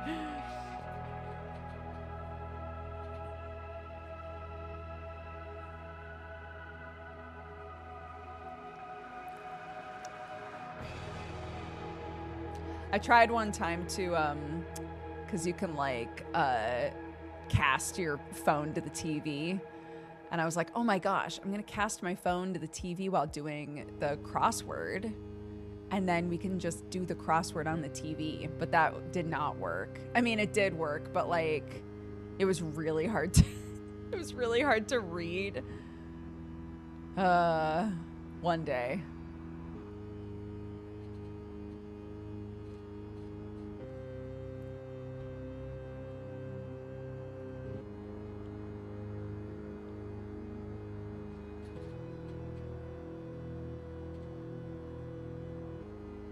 Yeah. I do the, you know, I have the like New York Times Games app. So I do connections and Wordle and the mini crossword, and then I'll take a crack at the crossword pretty much every day. But on Saturdays when we hang out, we'll usually do the crossword together.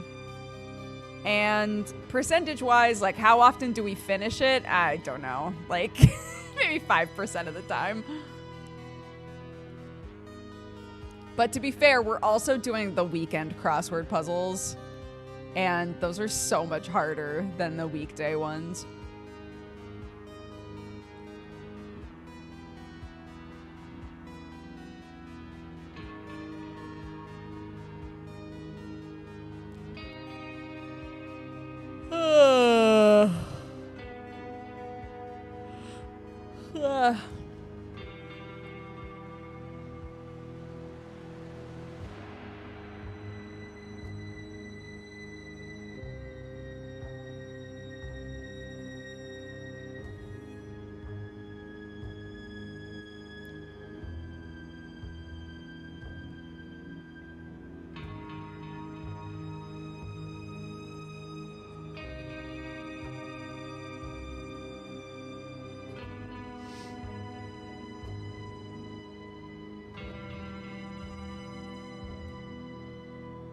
Your ad's about to start. Haven't we had enough? Another ad? What do I look like? You know what? Maybe stepping away would help me. Okay, we're gonna just cram in a few. Oh no, Spotify!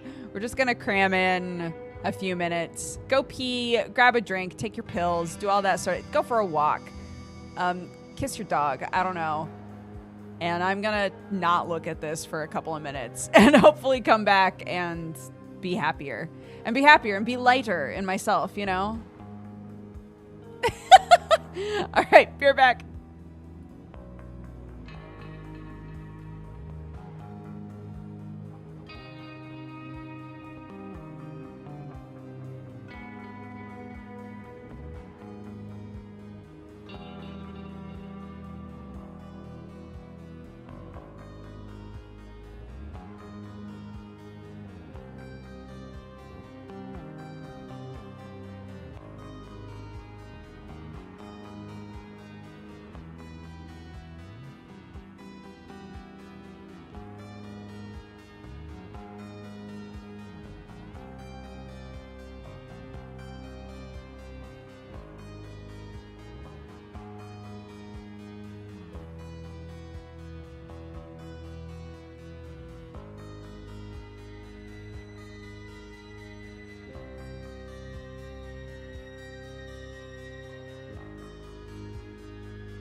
Ding dong. Welcome back. All right. Let's see. Oh, thank you. Thank you very much. Walks in. Haha. Now I've been invited. I'll never leave. Moira Meredith planned to announce her resignation, and that Hildegard Bauer had been using the Heritage Project as a... It's got to be cover. As a cover to manufacture drugs. Hildegard planned to stop Moira by scrambling her memory.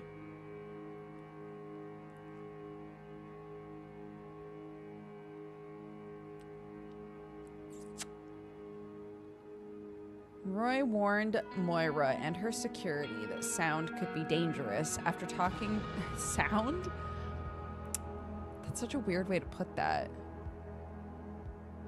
But speaker is just speaker, not speakers. Roy worried that the microphone could become a speaker. After returning to the conference and looking at the receiver, Roy Sampson realized a Bauer gangster had disguised himself as a something technician. Sound technician? And attached a receiver to the microphone. Roy Sampson shot the microphone.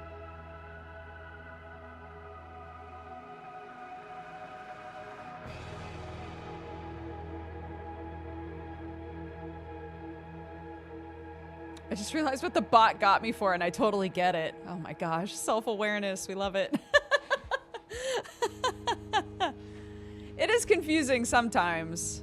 I totally understand that, but I always appreciate when people get bopped by the bot and go, all right, well, not sure what that was, but I'll take the L. It's fine.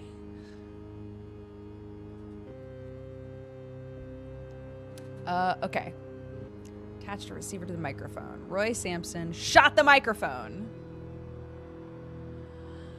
Ugh. I had to ask for help from a friend at this point. Oh no, bro, I'm so...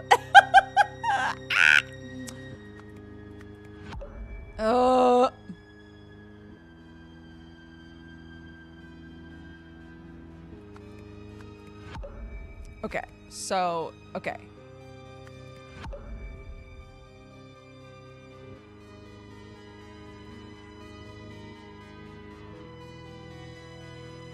So I think there's only one thing wrong.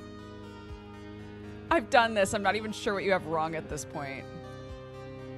You're so close. I know. Okay. Okay.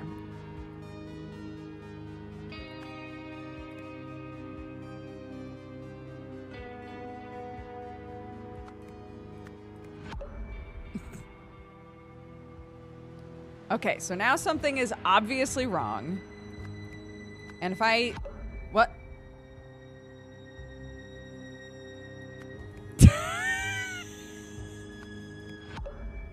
Wait a minute.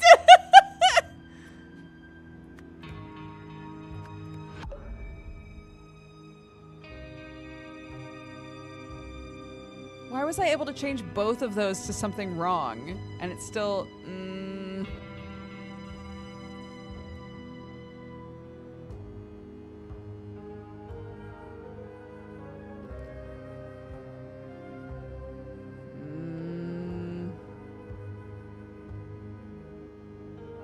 I know exactly what's wrong, but then again, I wrote this.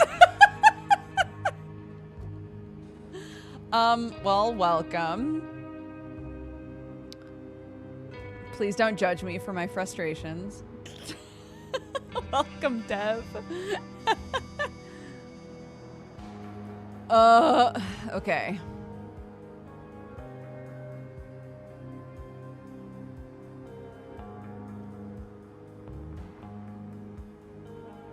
Try putting the right words in. Oh, shit.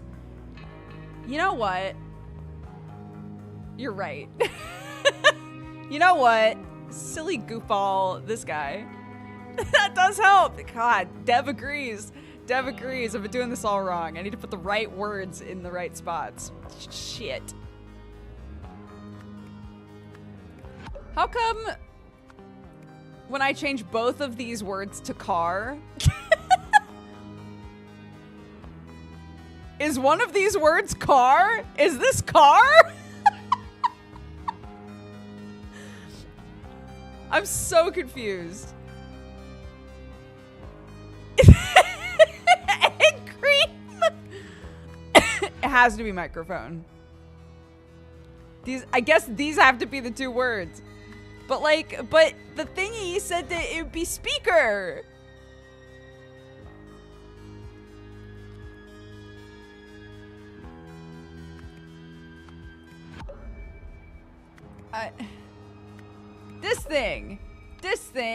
This shit says, wow, speaker microphone the same. Ugh.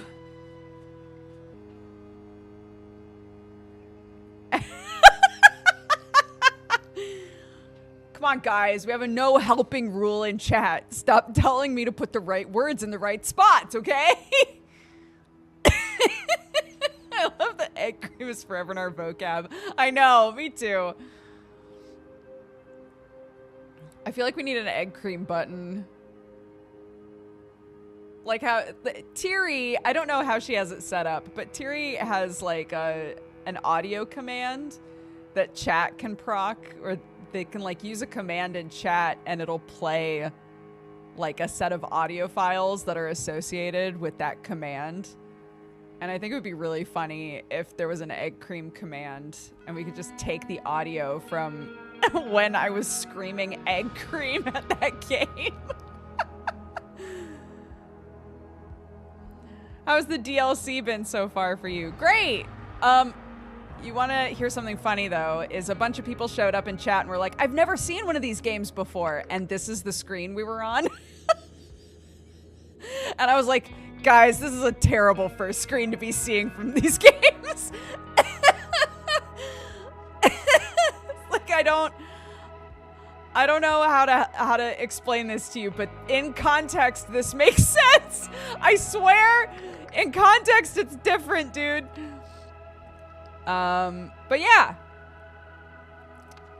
Yeah, it was nice seeing like a roadmap of DLC, because playing the first game, it was very exciting to have DLC to play, so it's cool to see like, ooh, we have some things to look forward to, you know?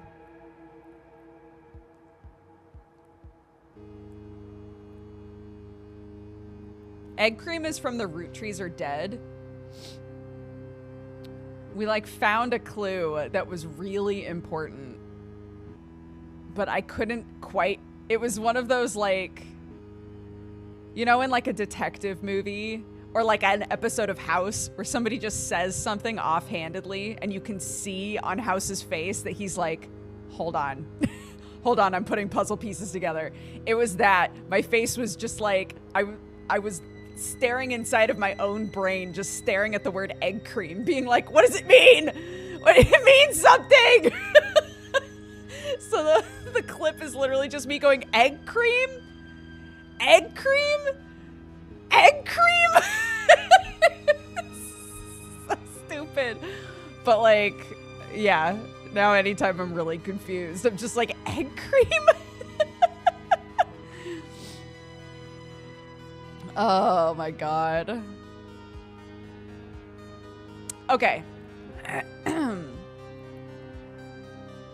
Plan to announce her resignation. That Hildegard Bauer was using the Heritage Project as a cover to manufacture drugs. I'm pretty sure that's right. Hildegard Bauer planned to stop Moira by scrambling her memory. Pretty sure that's right. Roy Sampson warned Moira and her security that sound could be dangerous, and after talking to Greg from Sonic Solutions, Roy worried that the microphone could become a speaker. Right? Because when he was talking to Greg, he was like, cool, I'm not worried about the thing that's close to her face because that's a microphone. And they would need something close to her to like make a difference. And then Greg was like, Fun fact, idiot. Microphones can be speakers. So I feel like this has to be right.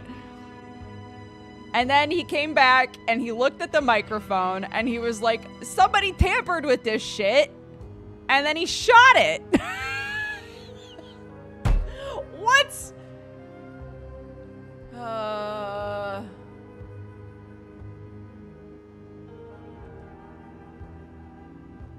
Fun fact, idiot was the original dialogue.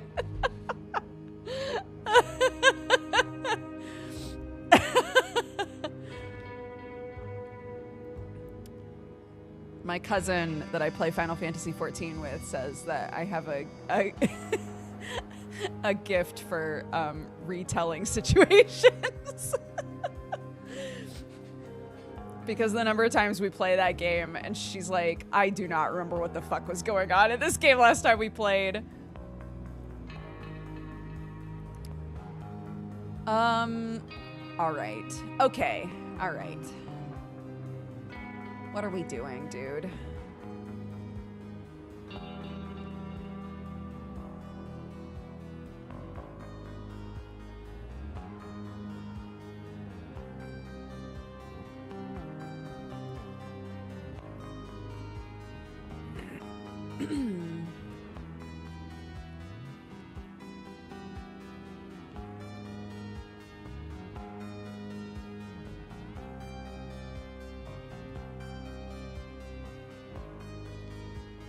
Ah, that's not a bad idea. Okay, yeah, let's do that.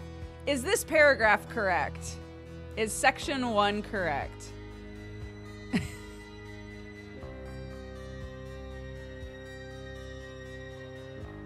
Fantastic. Yes, fantastic. We do have the writer in this chat. That's so true. Is part 2 correct?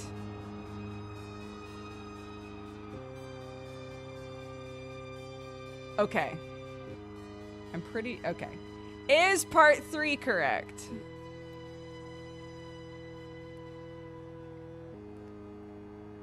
Ah! A shot to the heart. Okay. Play This Game says 3 is good, and the rest of you are saying no. You're the writer. Don't betray me.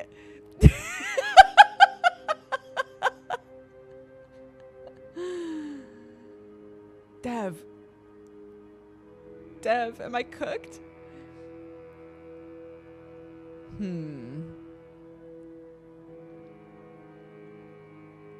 Okay. So you think the bottom section is where I'm messed up. But chat thinks I'm messed up here. So maybe I'm messed up in both.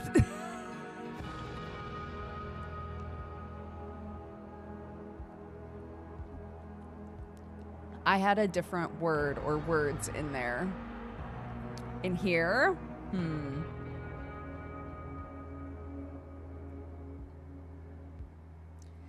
Occasionally, they'll have a couple of words that are interchangeable. It's really rare, though.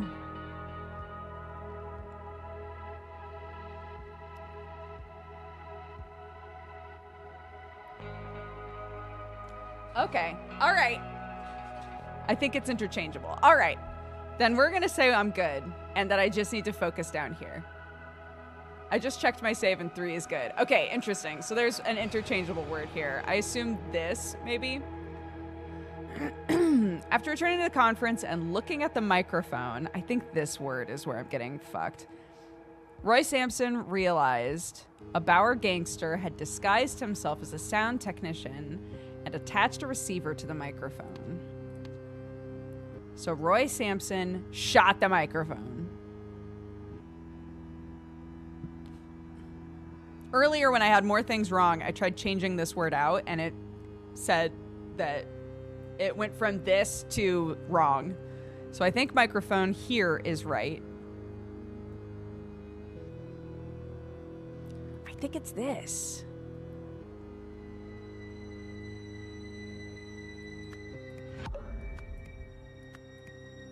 No, because he was gone.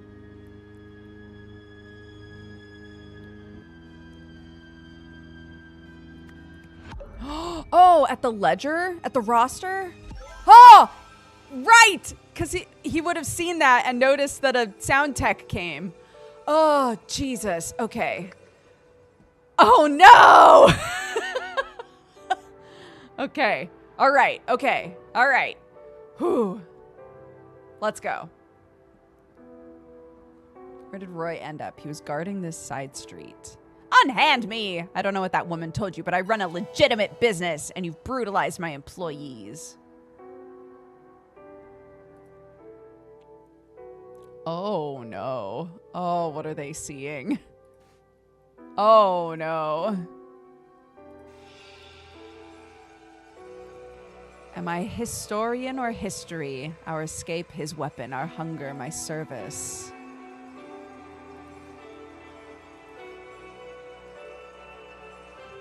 Oh, no. Oh.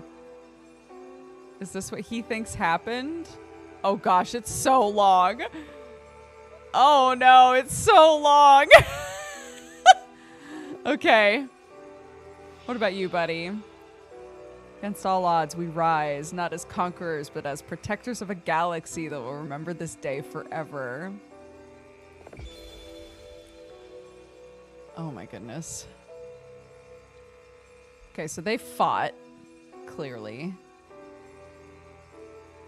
He destroyed this. Oh, goodness.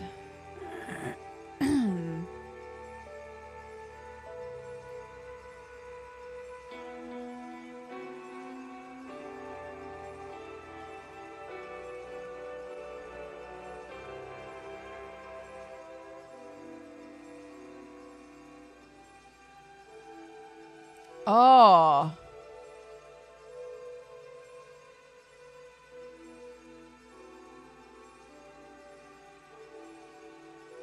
Some of this looks like what he was seeing in the very first part, right? Like, look, him on a horse following and getting attacked by a bunch of gangsters. Okay, what's this?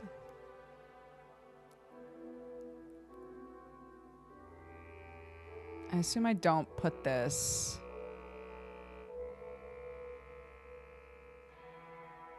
I assume I put this in order by how it makes sense.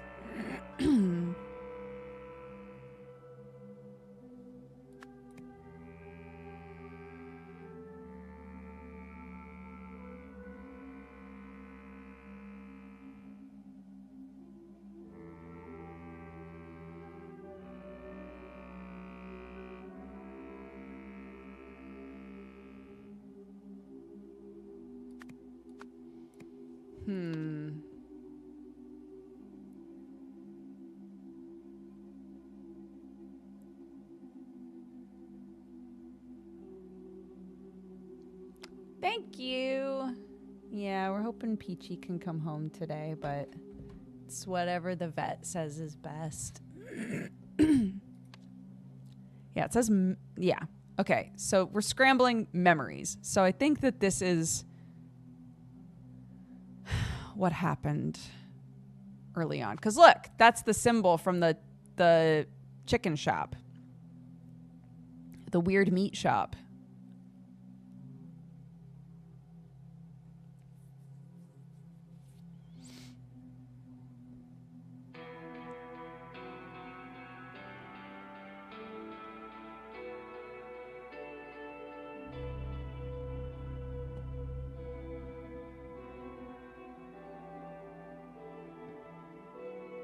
Right, they shot his tire.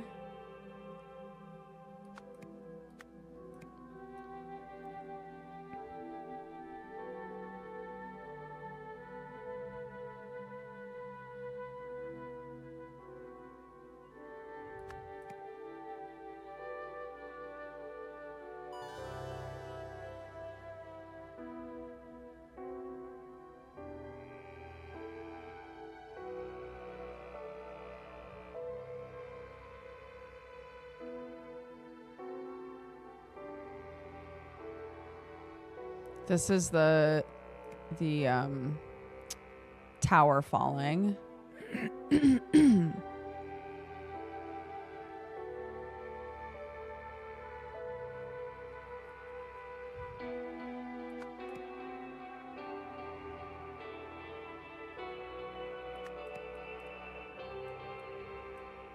Oh, that's absolutely there. Okay.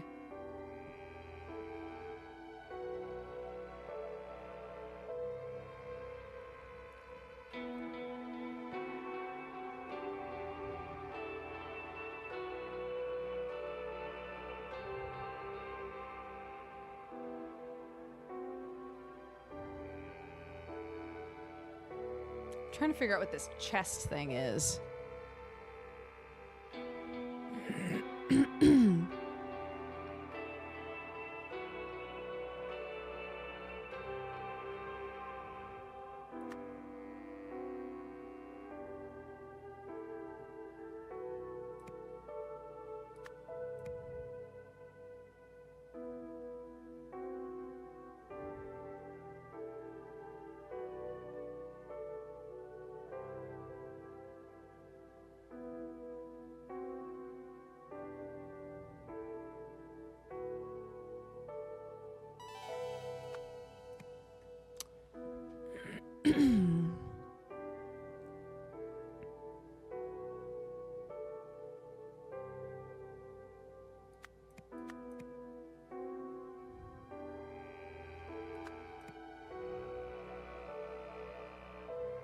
This is the beginning. This is the beginning / the end of the base game, I think. He takes the keys, he grabs the bike, right? Because that's how the game ends. Spoilers.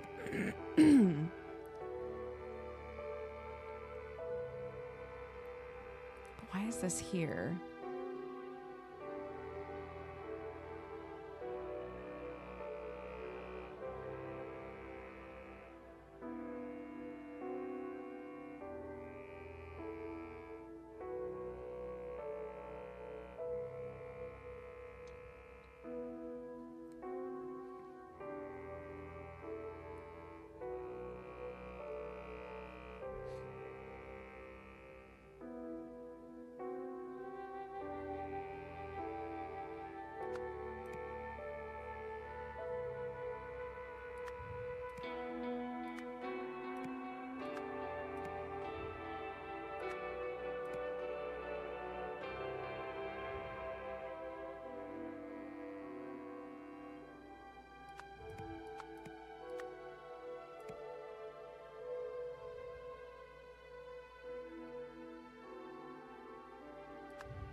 Okay.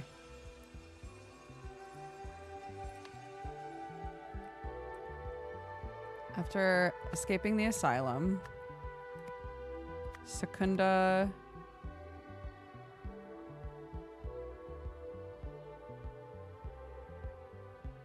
followed the weapon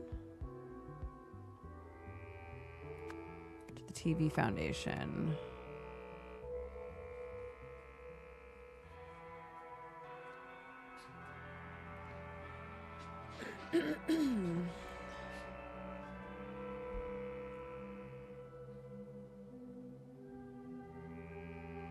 When he was captured by the Czars? Was it the Czars? Secunda offered to help Hildegard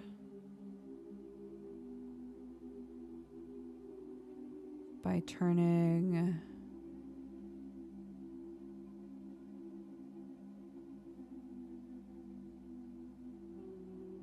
the idol into a more powerful weapon.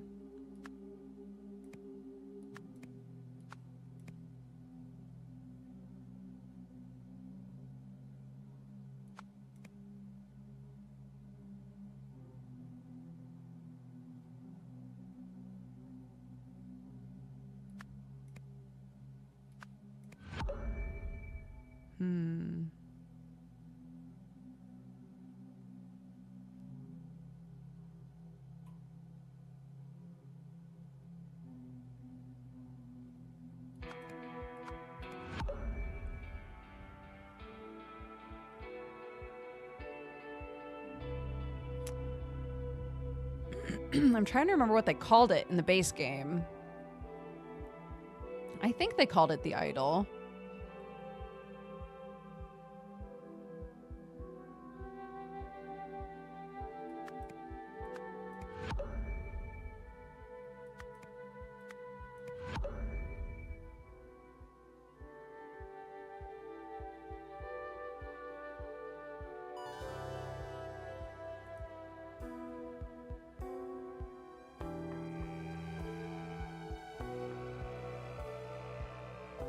When he was captured.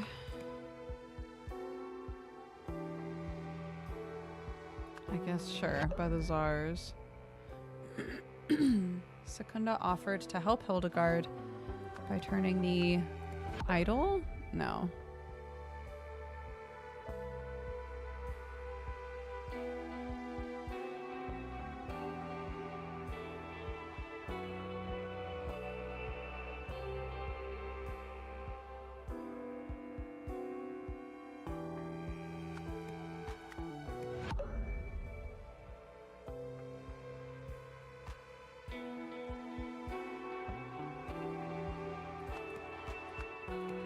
There we go.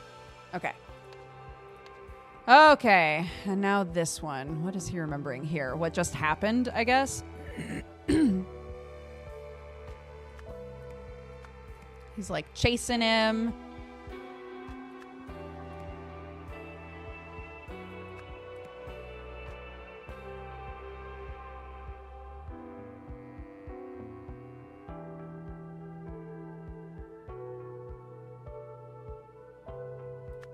And then he grab his hanny and he like, ow.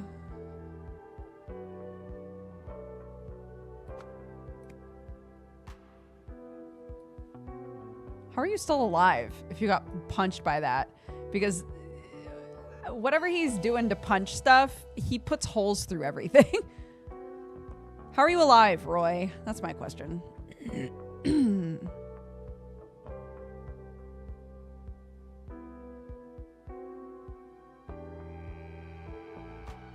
Okay, yeah.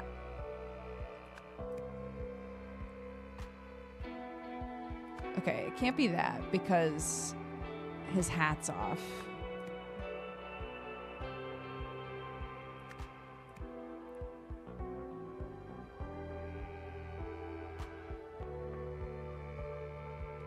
And this is where his hat gets knocked off.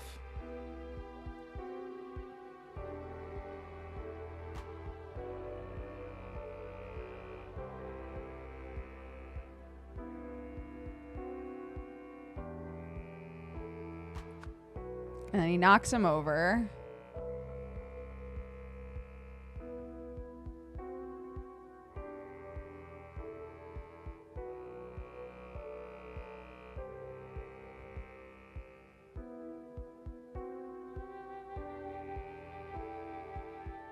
Takes the gun off of him.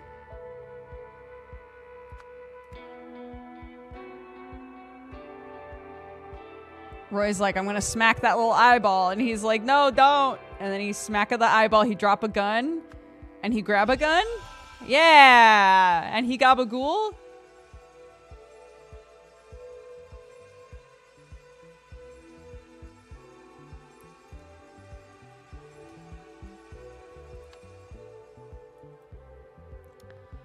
Okay.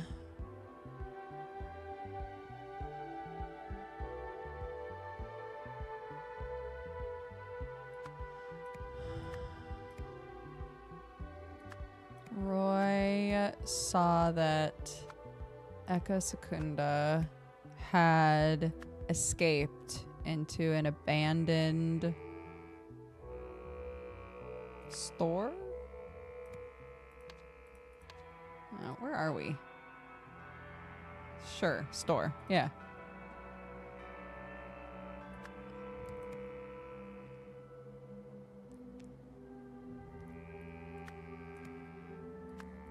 Roy followed Echo, but was ambushed. During the fight, they both lost their hats. I'm gonna laugh if that's what it is. I assume Echoes was meant to like protect him from memory bullshit.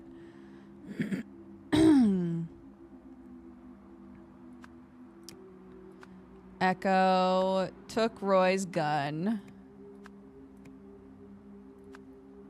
and was going to shoot him. But then Roy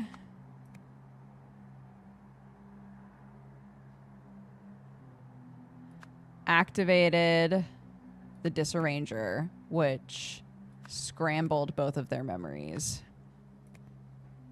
As his final act, Roy took back his gun and shot the Disarranger. Shut the fuck up. All right, okay.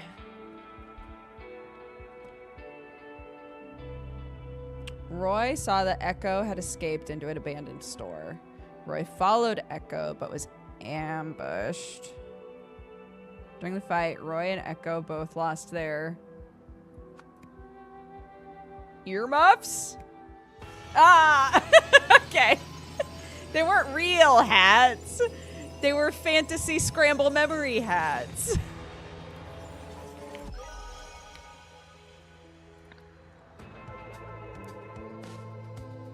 After saving Mayor Meredith from having her memories disarranged by the Bowers, Roy chased down Secunda and the Disarranger. In order to take out both threats, Roy chose to sacrifice his own memories so that he could disarrange Secunda's, and then he took back his gun to destroy the Disarranger. Damn, Roy. Oh no! The team up no one wanted. The Rugtam made a sauce out of this gum chewer. I can't believe we have to work with this guy. Oh no. Roy Sampson is still the finest detective we have. If he says he solved it, he solved it. Here it is, Rugtam. The landlord did it. What? That's some dedication. His partner's like, I'll just translate his scrambled brain forever. I've been seeing the patient for a few months now. His progress has been interesting. On certain days, he retains his defiant attitude. On others, he's far more amiable. Regardless, he persists in his strange perceptions of the world. The defiant Oriel speaks a form of Lemurian, although when I send transcripts to translators, they tell me it makes no sense. This seems to match my experience with the amiable Oriel. He speaks Albionian, at least to some degree. When asked to recount our sessions, he understands the question, but relays events consistently out of order, and uses strange terms. He refers to me as Snowman, perhaps due to my white coat. I found recent success with Oriel by giving him access to a typewriter. He types out large passages in Albionian and Lemurian, and is compiling them into a larger work. The amiable Oriel seems excited about what he's writing, describing it as wondrous crumbs from a devil. If it can help him find happiness moving forward, then I suppose I too will call it wondrous. Thanks for playing The Sins of New Wells. Yay, we did it! Thanks so much. Claps for Play This Game Live in chat. Our dev in chat, appreciate you very much. Thank you for your help. But yeah, look, there's more. I should have just bought the detective pass, as if I'm not gonna play these DLC. Goofy.